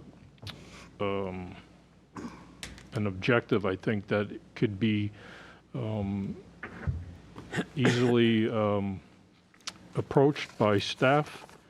I think oftentimes it becomes kind of ornery to have to challenge or confront these abutters that have taken over our public land. So that would be one of the 5. And then I would have to eliminate 3 then at this point. And so I think the DPW yard, I think trying to find a consolidated location where we could put all the different, like water and sewer already has their own location. But to find a large parcel for a reasonable price, I think is kind of not really attainable at this point. This is something that should have been done many years ago. And so why it's still important, I wouldn't include it on my top 5. Let's see, and then Another one that I would get rid of is the ARPA Community Grant Program. I think the money's going to be allocated in areas that where it's needed most, has the biggest bang for the buck. For example, for our infrastructure. And so I think that's with the staff that we have, I think that will be a success. So these are I'll just go over the ones that I will include. I'm not going to really rank them, but for the number one, to implement the recommendations of the Welcoming Committee report, I would include that. I would work with local and state, actually, no, not that one. Work with staff to develop a climate action plan and work to launch a community-wide strategic planning process. And let's see, the last one was, I think the ESSEC tech assessments, I mean, that's almost a budget buster at this point, the way that the assessment has been growing so quickly over the last few years. It seems like we don't really have any ability to kind of rein that in. So it's, I'm not sure if that's something that happens at the state level, but it seems like we're just kind of just along for the ride. So those are the 5 that I have at the moment. I think you, I got work with staff to work with staff and stakeholders. Number 1, the welcoming group. I got adequate support of the climate action plan. The community-wide strategic planning in your own. What was the 5th one? So the Essex Tech, thank you. And then he said open space, too, remember? Yeah, but that's his, standalone. So being the last to speak, I can say that I have, I said working with staff and stakeholders for the Welcoming Committee Working Group. I would also, I would have put actually, I'm not putting DPW in the top. OSC successful launch and execution of the ARPA. Work with Select Board, launch community-wide strategic planning process. I think we do have to really think about what strategic-wide planning we need. I'm embracing David's idea of working with legislations on pilot regulation modification. And I'm with Matt on the open space protection and affirmation, protection and affirmation of open space in town. Given those, I did look at, so I don't know if anybody wants to change based on some of the comments that were offered, the new ones that were offered. I didn't pick a 5th, so I'd like to go back and pick a 5th now. Which one did I like? Expand the Citizens Academy. Okay. And Gordon, could you say your 5 again? I think I missed one. Number 1, work with staff, and when I say number 1, the top bullet, work with staff. Oversee successful launch and execution of ARPA. Work with the Select Board to launch community-wide strategic planning. And I'm sorry, the other one on here was Dave Mills, work on state legislation of pilot regulation, and then open space protection and affirmation. So given that, I see that the first bullet, work with the staff and stakeholder to implement recommendation from the Welcoming Committee Working Group, all 5 of us have made it one of the ones we've decided. Then we drop to, work with local state partners to ensure sustainable Essex tech assessment. 4 of us have made that a priority. Did they? One. I did. One. I have Matt. Matt, David. And David. Not you, Dan. And Maureen. I'm sorry, that's a 3. That's a 3. That was a 3, 5, 3. Let's go from the top down. There was 5 votes for the first one, 2 votes for the realizing the consolidated DPW, 3 votes for the Essex Tech one. I count 3 votes for the ARPA. I count 4 votes for working with staff on climate action plan. Did I get that right? Yep. I counted 4 votes for community-wide strategic planning. I count, Actually, none for the water. And, speaking to that point, water is always paramount and, always something we're always investigating and looking at. I wouldn't want to make it a specific goal when others, I think, should have focus. We had one for employee retention. We had one for pilot regulation modification, I'm sorry, 2 for pilot regulation modification, 2 for expansion of the Citizens Academy, and 2 for open space protection. So if I look at trying to get those, the top one that we got was working with the Welcoming Committee. That's got 5 votes. 4 votes for Climate Action Plan, 4 votes for Community-Wide Strategic Plan, 3 votes for ARPA, and 3 votes for the tech. Those are how it hashed out in my tally. Did anybody get anything different? That was individuals as a group. Do we believe those should be the top 5 priorities? Sounds like that's how it was picked. Yeah, that's the Okay. vote. Yeah. There you go, Mr. Town Manager. You now know what your goals are for the current fiscal year we're in. And just as a point, don't worry, David, there are many more bullets that we're working on behind the scenes. We'll take as many as you have. This exercise is to identify the 5 that we're going to specifically circle back on. But most of these are already things that are being pursued. It just helps me to work with the senior management team to understand where particular emphasis goes. The strategic plan is the one that would not move forward without the support of this board. So knowing that there's support from this board, we can work on a moving forward basis to sort of flesh out what that looks like and what that process entails. But I will finalize these and circulate them to the board as part of the evaluation document for the year that we're already barreling through at warp speed. So I appreciate that, the feedback, and that was it that I had on this, unless there was further comment or question. Anything else, ladies and gentlemen? No? We're good on that one.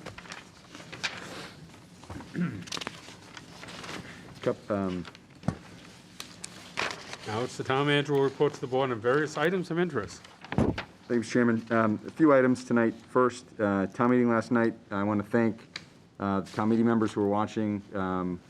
We thank the Buildings Division, the Police Department, DCAT, the Clerk's Office, the moderator. A lot of effort goes in behind the scenes to ensure that the annual and special town meetings are smooth and successful, and I thought last night went well.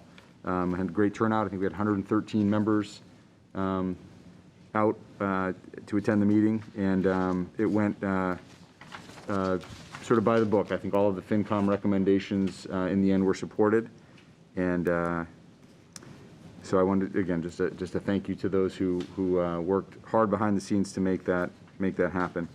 You received a flyer with your packets regarding an event that the Human Rights and Inclusion Committee is hosting tomorrow night in partnership with the Essex County Community Foundation. They made a very generous donation to make this event possible.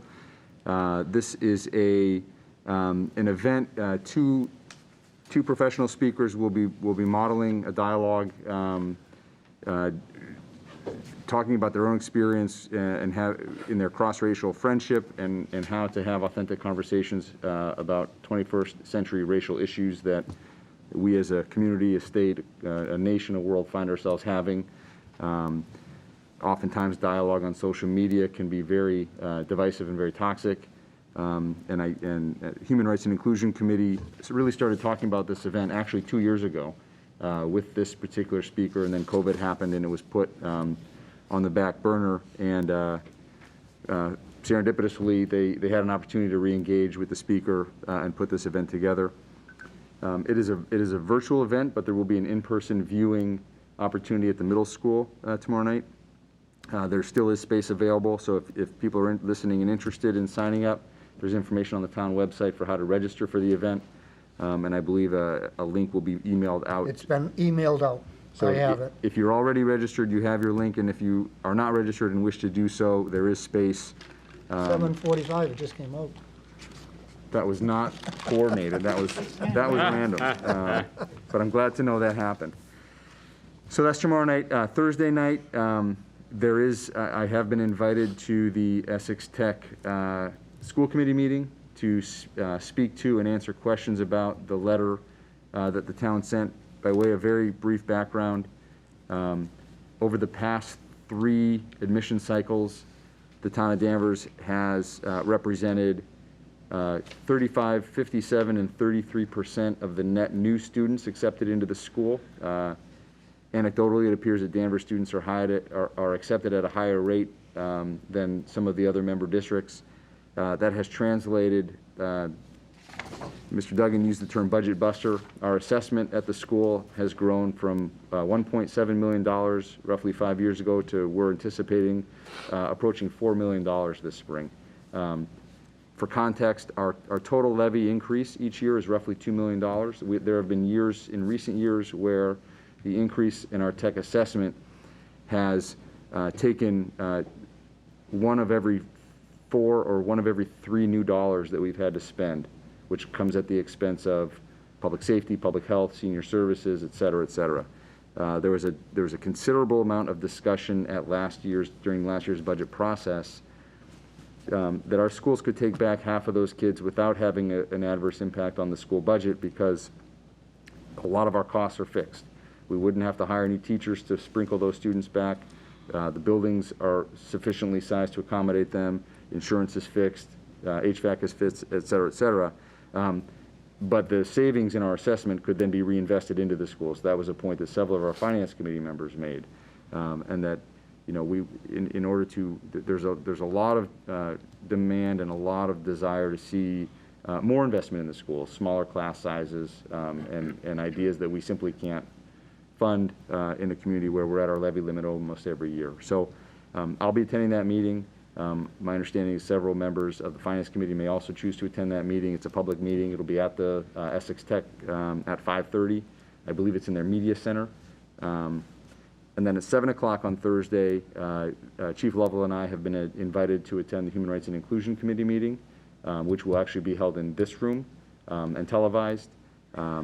And we're both looking forward to attending that, along with Rob Sullivan, who's the police liaison, Eric Crane, who's the school committee liaison, Judge Mills, who's the select board liaison.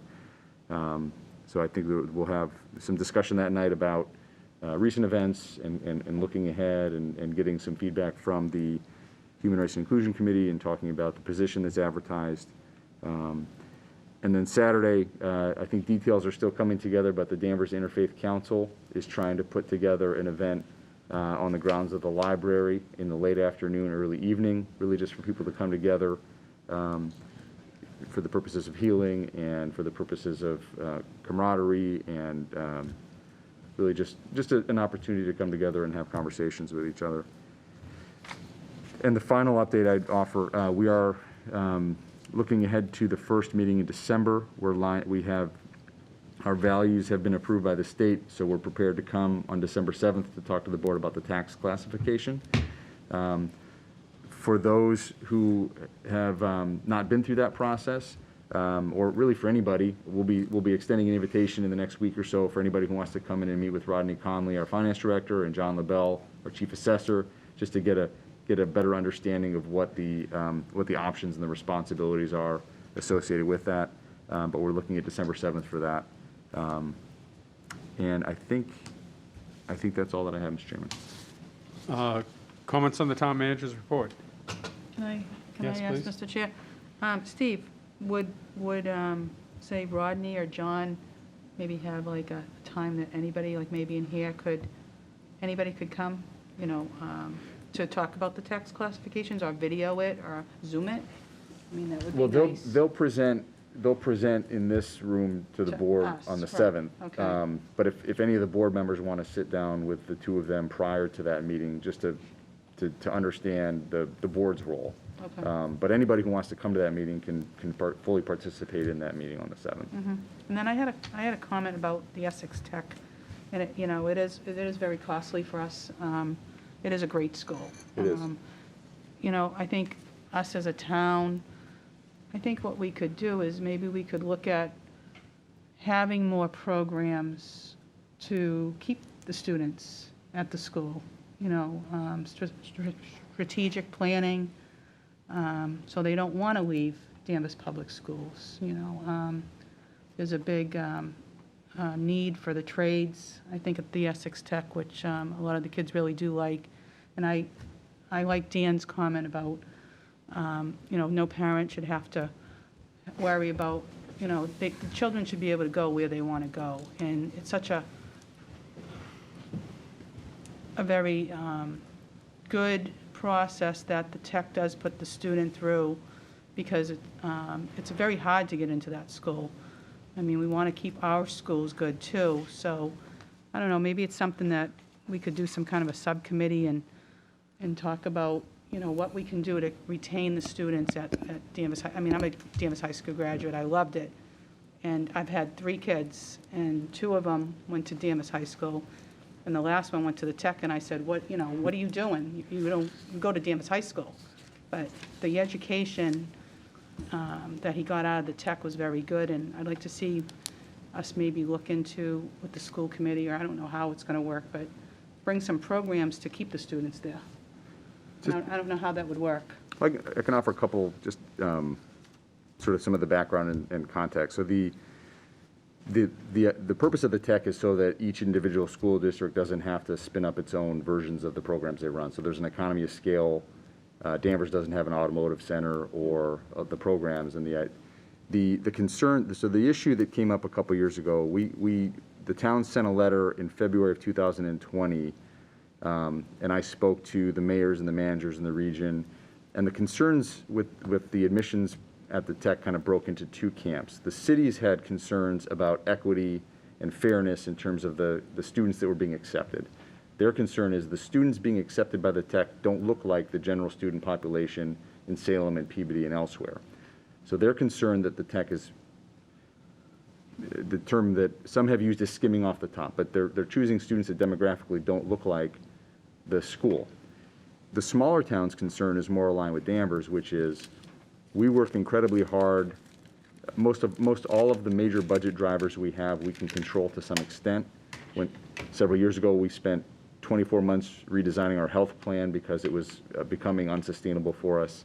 We have some flexibility with our pension system in terms of the levers and the dials. But with Essex Tech, we're 100% beholden to the decisions they make in the fall, and they send us a bill in the spring. And the best example is 2 years ago, our increase was north of $500,000, and we learned about that 2/3 of the way through our budget process, which is why we sent the letter. It doesn't appear that the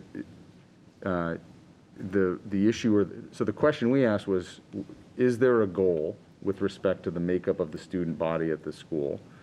We pointed out, for example, Danvers represents 9% of the sending district population, but at this point, we're almost 20% of their student body. So we're overrepresented on a population basis by 2, as is Peabody.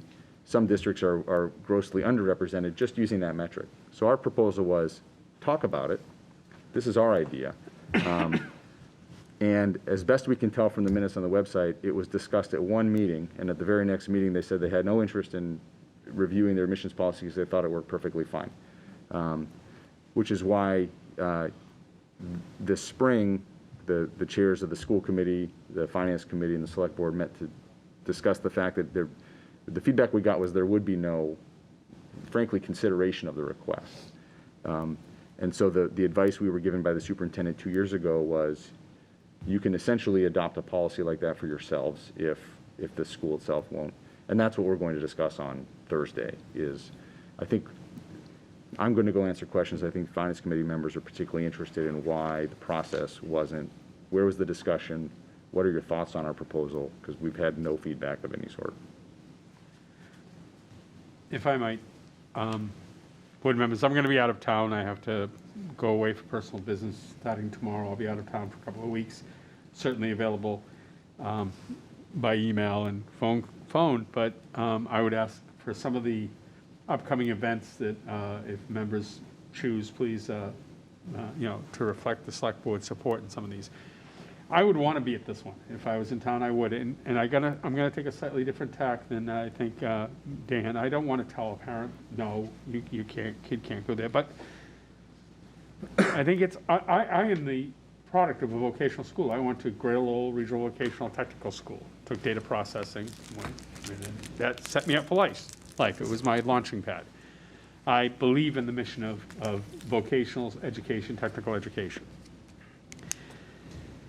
But I also believe in fighting for equitable opportunity. And you shouldn't just fight for equitable opportunity when you're on the side of inequity. We happen to be on the side where we're benefiting, from a perspective of sending students, we're benefiting from having students go above our per capita number. And I don't think that's right. I think Salem and Peabody and Lynn have a solid case to say, why aren't we represented as well? So I would ask for the town manager or any board member there, I personally would like to see the town adopt a cap based on the student per capita of each community. Every community, if we take however many it is, I forget, is it 23, 20, I can't remember the exact number. 17. 17. So you take the number of students in those 17 communities and you say, okay, you're 9%, you're 12%, you're 4%, you're 3%. That's your starting point. And then you start the waiting list.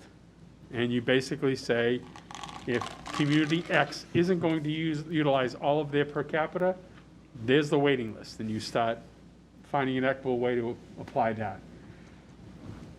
Again, you shouldn't fight for equity or equitable opportunity just when you're not the leader in that. You have to fight even if you're the benefit of the inequity right now. So it helps the administration by measuring and being able to plan on the budget. But it also helps the entire population of those 17 communities to say, yes, you have equal seat at the table based on your per capita if you're Hamilton or Wenham or a smaller community than if you are Salem or Peabody. So I think I would, if I was at the meeting, I would fight for this. If it gets to a point where the board has to vote for something, I'll be pushing for a basis based on the student per capita amount as a baseline. Miss, yes. How do you factor in the number of students that go to the tech that are not part of the 17 communities? Lynn, for example, Yep. you have students there that take up X amount of seats. You calculate that and you figure what that is. Well, you don't know how many are going to apply from the given communities. Well, but if Lynn is one of the 17... I'm just saying that's an example. If Lynn is one of the 17 communities... No, they're not. Okay, how is it that they're participating in Essex Tech? Because the tech takes students from outside of the 17 members of the school committee, I'll call it school committee, the 17 communities. But there's a number of communities. When Essex Aggie was accepting students, they were accepting them Methuen, Haverhill, from all over. And the tech, I'm sure, still accepts students from a number of Non-participating. non-communities. Okay. The unfortunate thing is if they come from outside of the district, they're not entitled to participate in all the programs. They're limited to the program. Perfectly good and But sound that's question. something that you need to factor in. You'd factor it in, but after... And agricultural students have to be a minimum of 350 by law. Okay, but, so I think... Yeah, I was going to echo what Dan is. This is the discussion we asked the school committee to engage in, and Right. because the agricultural sending communities are 350 is the number, but we said take the population as you're describing it and use that to just communicate to your districts what does the model body look like. Right. And the answer's been it's an algorithm, but 40% of the acceptance criteria is the face-to-face interview. So we've said just please consider our concern, and that's what we're going on Thursday. Okay. Are there any other comments on the town manager's report? Yes. Yes, Mr. Mills, and then I'll come... Matt put his hand up first. Okay. Okay. I just had a question about the tax classification on 12-7. Are we going to be, is the board going to approve the formula where commercial and residential on that night? So we'll send out the, there will be a report, a written document, and then a PowerPoint, both of which will go on the website. And the chief assessor will come and provide a pretty detailed overview of the valuation changes by class from last year to this year that were approved by the Bureau of Local Services. And then he'll lay out a myriad different options that the board has in terms of where they're comfortable setting the CIP factor. Historically, I think we were a little over 1.4 last year. All of the property classes rose by comparable amounts this year, so to maintain status quo won't require a significant adjustment to the CIP. All three classes increased by, I think, north of 7% in value. But I don't want to give away the spoiler for the presentation. But ahead of that meeting, Matt, both reports will be sent to the board, put on the website, and then we'll have staff here to speak to any and all of the aspects of it on the 7th. Okay. So I think to answer your question, yes, that night we will set a classification. So I would encourage new members, because Dan and Dave and I have been through this many, many times. But if either of you would like to, or anybody would like to, sit down, talk about the process, get your questions out ahead of time as individuals to understand the process and how it's derived, what the limitations are based on the levy limit, how it's derived. Please avail yourself of an opportunity to meet one-on-one, ask your questions. Meet with who? Meet with who? You could Steve? work with either. It's Chief Assessor? Yep, John LaBelle is our chief assessor, and Rodney Conley, our finance director. There's a lot there to absorb, and if you would like the opportunity to do so outside a meeting, you're more than welcome to. Yeah, I've sat through them, and Yeah. it's still kind of confusing for me. Me too. I'd like to, maybe we could meet with them. Yeah. Yeah, just shoot me an email and we can set that up. Okay. Anything else? No? No, I'm all set, thank you. Mr. Mills? Thank you, Mr. Chairman. While we're on tax classification, this will be my 9th year of sitting through this agony. It's agony for me because, as I've said a million times in this room, I've been a lawyer for 52 years and I was a judge. And I like to have rules to go by when I'm determining somebody else's right, privilege, or benefits. And so there is no law or rule as to the allocation of the tax between commercial and residential.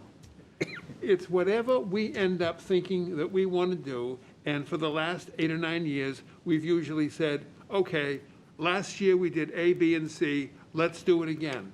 I'm not saying that's wrong, but it's just that I don't know that, it just always troubles me. There is no rule that we are supposed to be following in making an important decision concerning people's property rights. That's on classification. Can I comment on, I want to say two things. There are plenty of rules and regulations and laws providing guardrails for how this exercise is conducted. There is local discretion in terms of where the needle falls, but there is methodology to it. In communities, the discretion the board has, some places use the CIP factor as an economic development tool. You may leave it low on your commercial base as a marketing tool, that we have low taxes on businesses. Communities like Danvers, historically, we have a robust commercial base, so it's been used to defray some of the costs associated with residential property taxes for those who live and consume the services here. So there's no requirement, but there's plenty of guidance and regulation in place to govern the process. But there is local discretion, which I think is what you're describing. If there is any way not to put everybody, if there's a way of stating in one page, in bullet points, in English that I can understand, what those criteria are, so that my worry about the exercise of discretion is minimized. Because remember, discretion under the law is the right to be wrong, okay? And I don't like it. I can promise you less than 10 pages, David, not less than one. Okay, that's classification. Steve mentioned the conference tomorrow, conversation, at the Houlton Richmond audit. That was when I was at the Richmond, what did we call that? I think it was the gym. It's the room upstairs, which is now our multi-purpose room. There's going to be a marvelous, marvelous presentation of a black woman and a white woman sitting in chairs doing an unrehearsed talk on the topic of how cross-racial conversations can happen and be improved and be less scary to people who may be scared about how do I address an Asian person, an African-American person, if I haven't had a lot of experience because, for example, I grew up in Danvers where there weren't any of anybody, okay? And so I want to know, and that's going to be at 6:30 tomorrow night in the Richmond School, and it's going to be online. And as Steve mentioned, you can go to the town website and figure out how to register for it. I'll be there live, and I think it's a very, very helpful and important thing. David, a question on that? Yes, Do Dan. you know, will the Zoom meeting be interaction, or will we just watch on the, There will be some so the, from, at the, in person?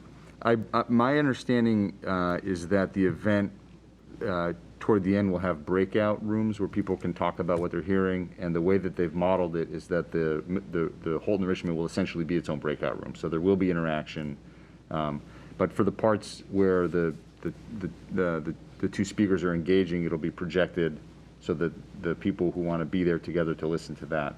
But for those who would otherwise be in a digital breakout room, the Houlton Richmond will essentially function as the breakout room for those folks. It's going to be taped, Steve, too? Can we tape it so I don't people- think we're allowed to, my understanding is we're not allowed to can't do tape that. it? And that's part of the agreement with the, so it's DCAT can't tape it? no. No. All right, that was my... So tune in. May I also just comment about the Aggie? Essex Aggie, that's what I call it, because I was the chairman of the board there 35 years ago. I'm very fond of the Aggie. I've seen marvelous teachers up there through the years, taking kids really who were broken, coming from a traditional system, and really fortifying them for a robust life. At the same time, now it's becoming an exam school, like trying to go to Boston Latin at the prep. I think you have to take an exam in order to qualify to go to the Aggie. There ought to be a cap on it. They can only take so many students at Harvard and so many students at so-and-so. And so I think I heard Gardner talking about the concept of a cap on the number of students and a relationship between the bill that Danvers has to pay based upon the number of students, so that the number of students is lower, so that the input from Danvers, and it's just, it's not right that so much money be taken out of our budget to go there in a way that seems to be not out of control, but uncontrolled. And so, to the best of your ability, Steve, I know you're fighting for fairness there, and I just think that the concept of a cap should not be out of the question. And I don't know, God, is that something that you were suggesting? Yeah, I was suggesting that there is a baseline equitable allocation. We happen to be benefiting contrary to that, and we shouldn't fight for equal opportunity. We should fight for equal opportunity no matter which side of the scale we are on. So I'm recommending that with the factors Dan brought up, we find a way to say this is a baseline. Okay. And the other thing, as far as what Steve had been talking about, on Thursday night, the regular meeting of the Human Rights and Inclusion Commission, which usually takes place in the training room at the Danvers Police Station, I didn't know, but Steve just mentioned it's going to be in this room, and it will be televised on DCAT. Well, I think that's a very important thing. And as I've said before, the Human Rights and Inclusion Commission is quite an agency in Danvers now. All volunteers, nobody's getting paid to run it. We've got some of the most wonderful, committed citizens on that commission now. And it started as the Danvers Diversity Committee about 30 years ago, under the auspices of David McKenna, and it was actually in response to some anti-Semitic stuff that was at the Jewish cemeteries in Danvers. And from that, it grew. But it didn't grow like grow. It didn't explode. It little by little by little by little became more interesting, more interested in things, and good at identifying things in this town that required attention in matters of racism, sexism, homophobia, and all of the minority issues that are important to us and becoming more and more important every day. It's a great commission. I hope that people will know that and be in touch and correspond, especially at this time in our current situation in Danvers. There's a lot to be learned, there's a lot to be done, and discussion has to take place. So I got other comments, but they're not with respect to anything Steve talked about. Okay, we'll come back to those. Under. Thank you. Yep. All right, I'll accept a motion on the consent calendar. So moved. Second. All in favor? Aye. Okay, I would ask that you note that the dates on the select board notes is actually Tuesday, December 7th and Tuesday, December 21st, not the 6th and 20th. Just a typo. At this time, I'm going to take, we would turn to correspondence, select board, new business, previous new public business, updates, and select closing comments. I'm going to ask for a point of chair privilege. I want to make a statement, and I'm removing my mask, and I've asked my neighbors on either side if they're comfortable with that. And I'm doing so because I want this to be a very clear message, not muddied by the masks that we're now wearing. Obviously, we're all aware of the recent events in town, the Boston Globe article and the follow-up, the middle school incident. So I drafted a statement I'm about to read. I've asked the other select board members to read it, and they have, and supportive of my reading it on behalf of the board. I'll ask that afterwards I'll give a copy to the town manager and it be posted in the appropriate area on the town's website as well, if I may. On behalf of the Danvers Select Board, I would like to make a statement about recent events that have included racist, homophobic, anti-Semitic messages, discrimination, bullying, or other hate speech. The Select Board members, and I as chair, want to be clear in our condemnation of these actions and allegations. They are ugly and unacceptable, and any form of hate crime, hate speech, or discrimination has no place in the Danvers community. We fully recognize our community has an opportunity and an obligation to improve. That is not to say that the Danvers community or its residents are inherently flawed, but instead to recognize some inconvenient truths and uncomfortable realities. We need to accept that we all have room to grow, and that we should aspire to make our citizens and visitors feel this is a welcoming and inclusionary community. We as a board are committed to facing fully, unflinchingly, with eyes wide open and speaking in full voice that this behavior has no place in our town. Some of our actions as a board have been proactive, and unfortunately, some of us had to been reactive. As a reminder of our commitment to building an inclusive community over just the past 12 months, allow me to list some of the Select Board recent actions. A year ago, we directed the formation of the Welcoming Community Working Group in response to the Thin Blue Line issue. 2 Select Board members actively participated in the meetings of that group last winter. In April 2021, the board accepted the final report of the Welcoming Committee Working Group, and many of the recommendations are being implemented now This document can be found on our website. And as you have heard tonight, we, the board, have made this the #1 priority for the town manager to implement the recommendations of that group. This spring, the board started to initiate some of the recommendations and have directed the town manager to create a full-time position of Director of Equity Inclusion. The search for this professional is ongoing right now. Select Board members continue to act as liaison to our appointed Human Rights and Inclusion Committee. Most recently, the chair, on behalf of the board, provided immediate response to the recent Unitarian Church and Connors Farm incidents. Within a day of the incidents, the town issued press releases from the Select Board chair, the town manager, the chief of police, and the chair of the Human Rights and Inclusion Committee, followed by communications of subsequent actions the town would take. Town administration accepted responsible for an employee's involvement in Connors Farm. Town administration and worked with the victims to understand their experience and how we as a town can do better. Excuse me. Town administrators continue to work through internal training, engagement with outside organizations, and work with professionals to provide focused training with individuals, departments, and the entire town employee base. With the Select Board support, Danvers continues its history of hosting inclusionary events, including the annual Pride flag raising, seminars, workshops, and tomorrow's Human Rights and Inclusion Committee event, which you've heard about previously, which aims to explore 21st century racial dynamics through authentic conversation. These are some of the recent steps taken at the beginning of a very long journey.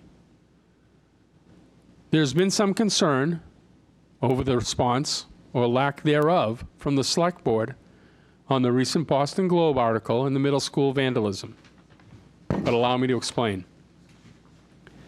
While we, the board, are committed to speaking out against hate crimes and championing equity, there will be 3 topics which the Select Board will never comment on publicly. First, we do not comment publicly on ongoing criminal investigations. This protects the victim's rights, respects the work of law enforcement professionals, and ensures our comments do not compromise any investigation or potential prosecution. Communicating the details of criminal investigations is the responsibility of the chief of police or the town manager. Second, we will not comment publicly on any specific town employee other than the town manager, or offer comments that can be used to identify an employee. We will not discuss in public any specific actions taken with an employee. Select Board members must respect and support an employee's right as covered in their employment or union contract. The town manager is authorized by the 1949 Town Manager Act to hire, manage, and discipline all town employees. And while we may share our thoughts privately with the manager, we will not and cannot comment publicly on their performance. School and library employees fall under the jurisdiction of the superintendent and library director, school committee, and library trustees. Finally, and to that end, the Select Board will not comment publicly on the school committee, the school administration, or the education professionals working for the schools. I've contacted, through the town manager, the town attorney, and he has affirmed there is a wealth of statutes and case law which create a bright line distinction between the executive authority of the Select Board and that of the school committee, and by extension, the library as well.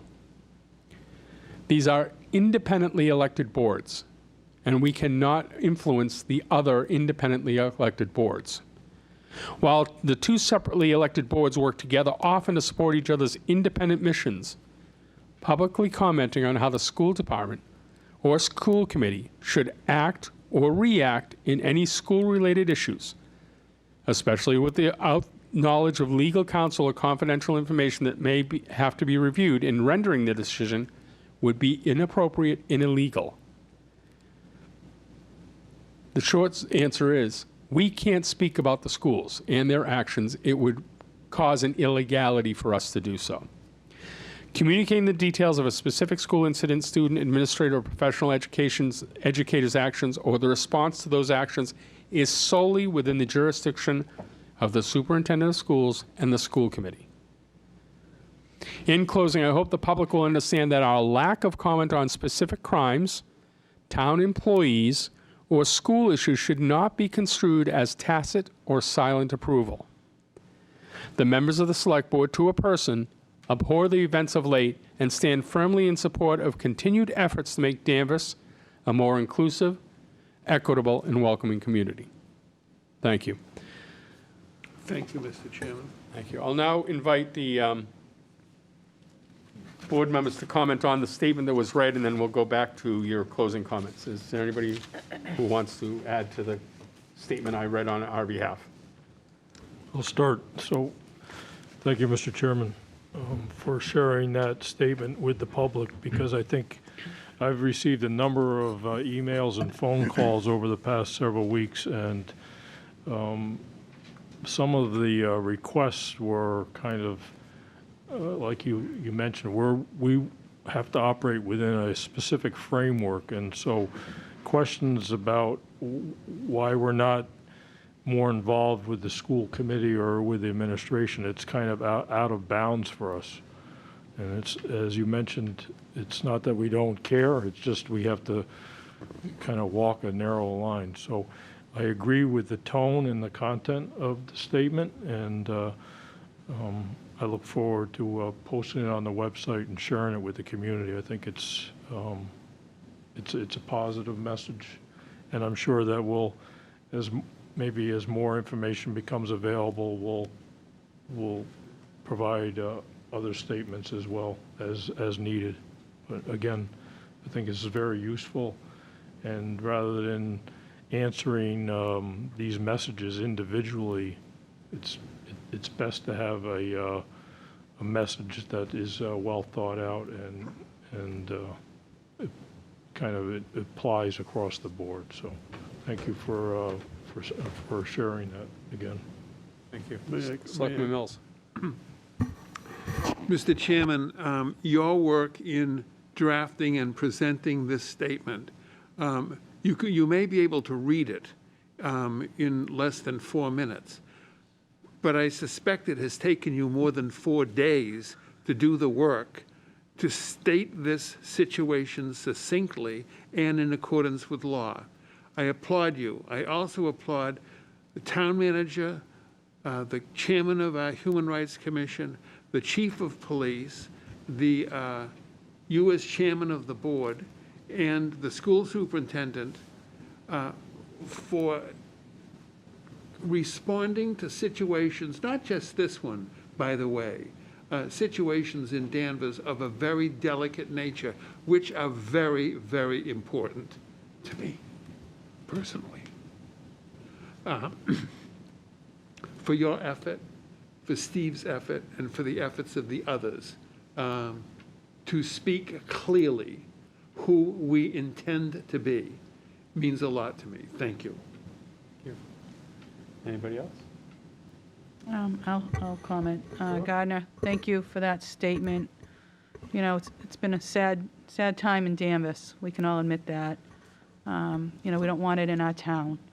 But thank you for that statement. I feel bad for everybody, for the whole community. And I just want to thank the chairman, the support of the other select boards, the town manager, and everybody else that, you know, this is when we talked about at the Welcome Committee to make everybody feel welcome and safe in our community. And this is something that our statement and our mission, you know, is going to provide. But thank you, Mr. Chairman. Thank you. Dan? This is just a start. There's still a lot of work to do. Yep. Yes, it is. Like I said, the beginning steps on a long journey. All right, I will now move back to our regularly scheduled agenda item, which is to correspondence, Selectmen Board, new business, previous new business, new public updates, and Select Board closing comments. I'll start with you, Mr. Mills. Thank you, Mr. Chairman. I think we all received a letter from a resident in the Mohawk Lane area about the use of property up there And it seems to me that you, Mr. Chairman, properly referred it to the town manager for investigation and report, so I'll say no more except to note that we got it. We also had some correspondence concerning the prefab home controversy that I call, the controversy that belongs in a court and that has been sprinkled all over government in Danvers, to the enormous detriment of the taxpayers of Danvers. And it seems to me that that is being handled very competently by the town manager and our legal department. Otherwise, I don't have any correspondence, but I do have just one closing comment. May I do that now? Yes, please. The senior center. We have a wonderful, wonderful senior center in Danvers. I think that the members of the board got distributed in the mail this week from when Ann distributed things, the current newsletter, monthly newsletter of our senior center. I hope people will look at it. I hope the board will look at it and realize the number of things that are available to our senior centers, including senior citizens, including me. And finally, you know, we have a monthly senior men's dinner. I don't know, some women have said, can I come? I said, yes, you can come. It's a wonderful little thing that happens once a month. It is published in the newsletter. We only had 18 or 20 people at the last one, and it's a great, great get-together. So please be informed and call me if you have any questions about when and how. And then finally, I would like to say, again, commend our town manager and his people, including Ann Friedis and Jen and Aaron and Kathy, and all of the people that work so hard to manage issues like the blue line flag, the Essex Aggie stuff, this current locker room situation, the COVID management nightmare, and the other things that seem to me above and beyond the management of snow plowing. So I commend you and I thank you for the effort that you put in to make this community so responsive to stuff that's very important to me personally. Thank you. That's it. Thank you. Select Board Member Duggan. Thank you. Just a couple of items here. First, I just wanted to make some comments about the train station warrant article that failed at last night's special town meeting. He spent most of the day kind of sad and angry and kind of emotions back and forth. So I felt sad because a building that doesn't look so great is a diamond in the rough, and I realize now that its days are numbered. And I was down there this morning just kind of getting up close to it, and you know, as a user of the rail trail, have looked at it for many years. Kind of angry because last night I heard some people, some town meeting members make comments that reminded me of comments that I heard more than 15 years ago during the time when we were trying to convince the selectmen to sign the lease with the MBTA and build that rail trail. The comments back then were that the trail would be too expensive, that it would have a negative impact on the quality of life by attracting hundreds, if not thousands, of users, bicyclists. It would become a bike highway.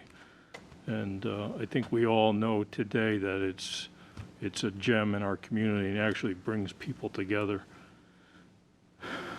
So I was disappointed to hear those comments. That brought back some unpleasant memories. I just think overall, town meeting was short-sighted, I think, in just focusing on parking. I think we need to get away from this auto-centric mindset that is from the 60s and 70s, where the car was the center of our lives. So what I'm thinking is I think this proves that we needed to adopt the Community Preservation Act, because we'll encounter these types of situations in the future where we have open space, or we'll have buildings that need to be preserved. And again, it will always come down to finances, that we can't afford it. So I know when we tried to enact the Community Preservation Act back in November of 2016, it failed. I think that was probably the worst time to ever put that before the voters. It wasn't there was a lot of anger, I think, in the populace. I think the Community Preservation Act is something that can benefit us going forward, not only for historic preservation, but it will enable us to create more affordable housing. And I think that it's something that that I'm going to commit myself to. I think one of the biggest failures from 2016, when it was one and done, right? We expended a lot of energy and tried to get that enacted, and then when we failed, we kind of just gave up. So I think good ideas never go away. The opposition to them does. And we saw that with the rail trail, that we persevered against people, a small minority that were against it. We ended up successfully creating that. So I think if others would join me with the Community Preservation Act as a ballot referendum in the spring, I think it'd be best for the community. And other than that, wish everyone a happy Thanksgiving. I think that this Thanksgiving will be we'll regain some normalcy that we missed last year. Be able to spend time with our families and our friends, and I wish everyone a safe holiday. That's all I have. Thank you. Thank you. Select Board Member Bernard. Thank you. Mr. Chairman, first of all, thank you to Kelly and Dick Moody for the Veterans Ceremony. That was what a great day. They do a great job, and we want to always take care of our vets. Maureen, can you pull the mic a little? Oh, I'm sorry. Yep, thank you. I want to thank Dick Moody and Kelly for the Veterans Day ceremony. It was a beautiful day. You know, it was done well, and the Danvers High School band was there too, the singers. I gotta say, David, what you said too about this town is just wonderful. The opportunities, just living here, going to school here, working here, it's been wonderful. The senior center does have so many good programs. I think if you have a chance, everybody take a look at it. I mean, it even caught my eye, David, on a few things myself.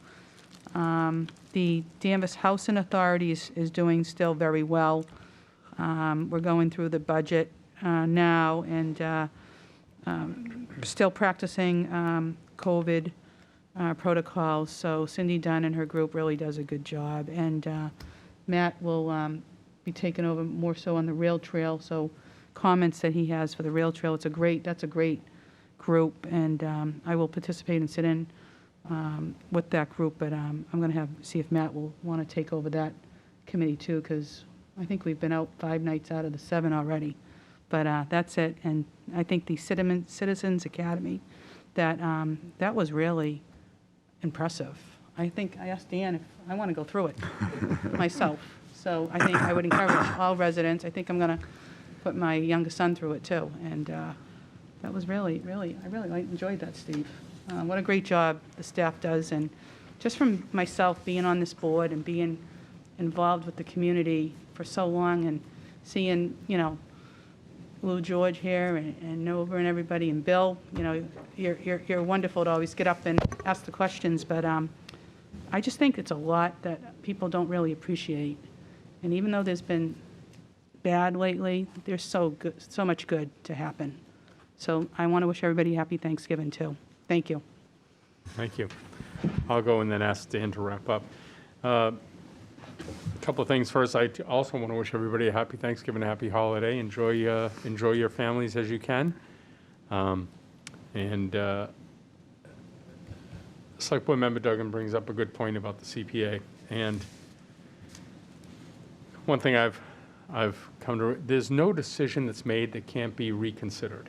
And so, based on your comments, Matt, if the board would like to entertain, I'd be happy to have a subcommittee of the board for whomever would like to be on it, prepare a potential selectmen's warrant article for town meeting next year.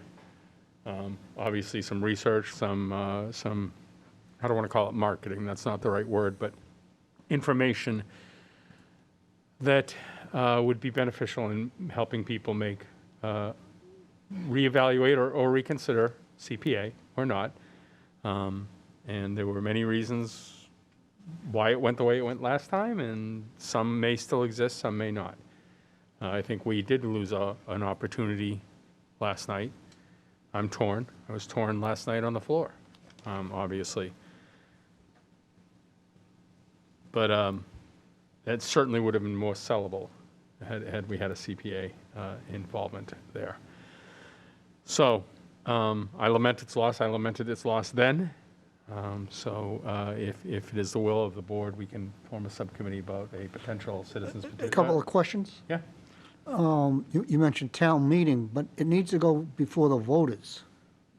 But I believe we have to start with the town meeting, don't we? We There did are last two, time. I can, based on what I'm hearing, I'll bring material to an upcoming board meeting. I believe there are two paths. One is through, last time we went through town meeting. Yep. There's an alternate path if town meeting declines, or if the board declines, it can go straight to the voters through a referendum.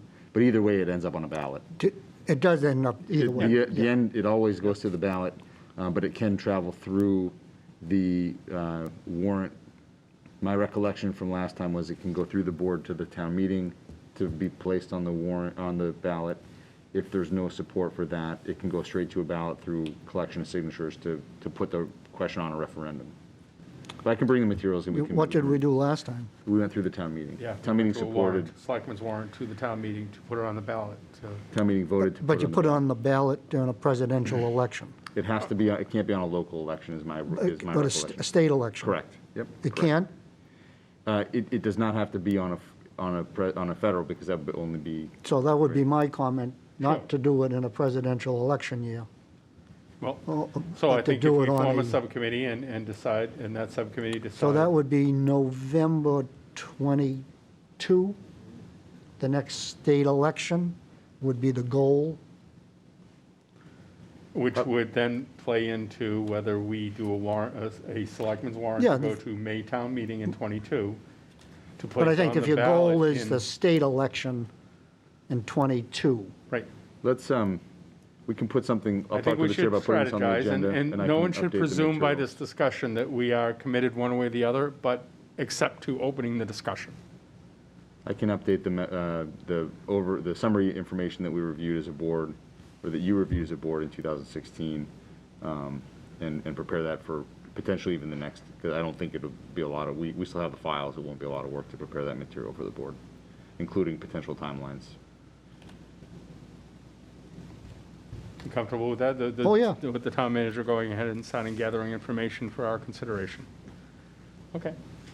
Other than that, I think I've said what I needed to say tonight. I appreciate the board reviewing the statement that I made and participating in its informing, clarifying information. So thank you to the board members as well. And I will leave it to Dan to help us finish out the night. Thank you, Mr. Chairman. So Mr. Bradstreet gave me a thought earlier tonight. Excuse me, the electric bills. I noticed an insert. I get notice on my electric bill on email. I pay online. I'm not getting any inserts. Mr. Town Manager, there's no inserts coming to those of us that pay online from the electric company. How can we rectify that? I can find out, the simple answer is we can pretty easily convert the flyer to a PDF, and I would talk to our business manager, Angelica Medina, about whether that PDF can be sent out along with the bills. Those may be generated by the system, so there might be an IT question. But certainly the inserts could be posted to the website for anybody who wanted to find them. Maybe, yeah, but I don't Yeah, know that. no, that's a good question. Okay, thank you. It's the first time, 7 years I've been asked that question. So Okay, thank well, you for Mr. that. Bradstreet set the tone. I didn't hear Bill talk about PDFs and email addresses, but maybe I misheard what you. Inserts. I'm just picking on you, Bill. So I'm losing my voice, so happy Thanksgiving to all the veterans and everybody else, and please thank the veterans, and good night. Thank you. Happy Thanksgiving all. The meeting is now adjourned. Night, Danvers. We're in this mess for 2.5 hours.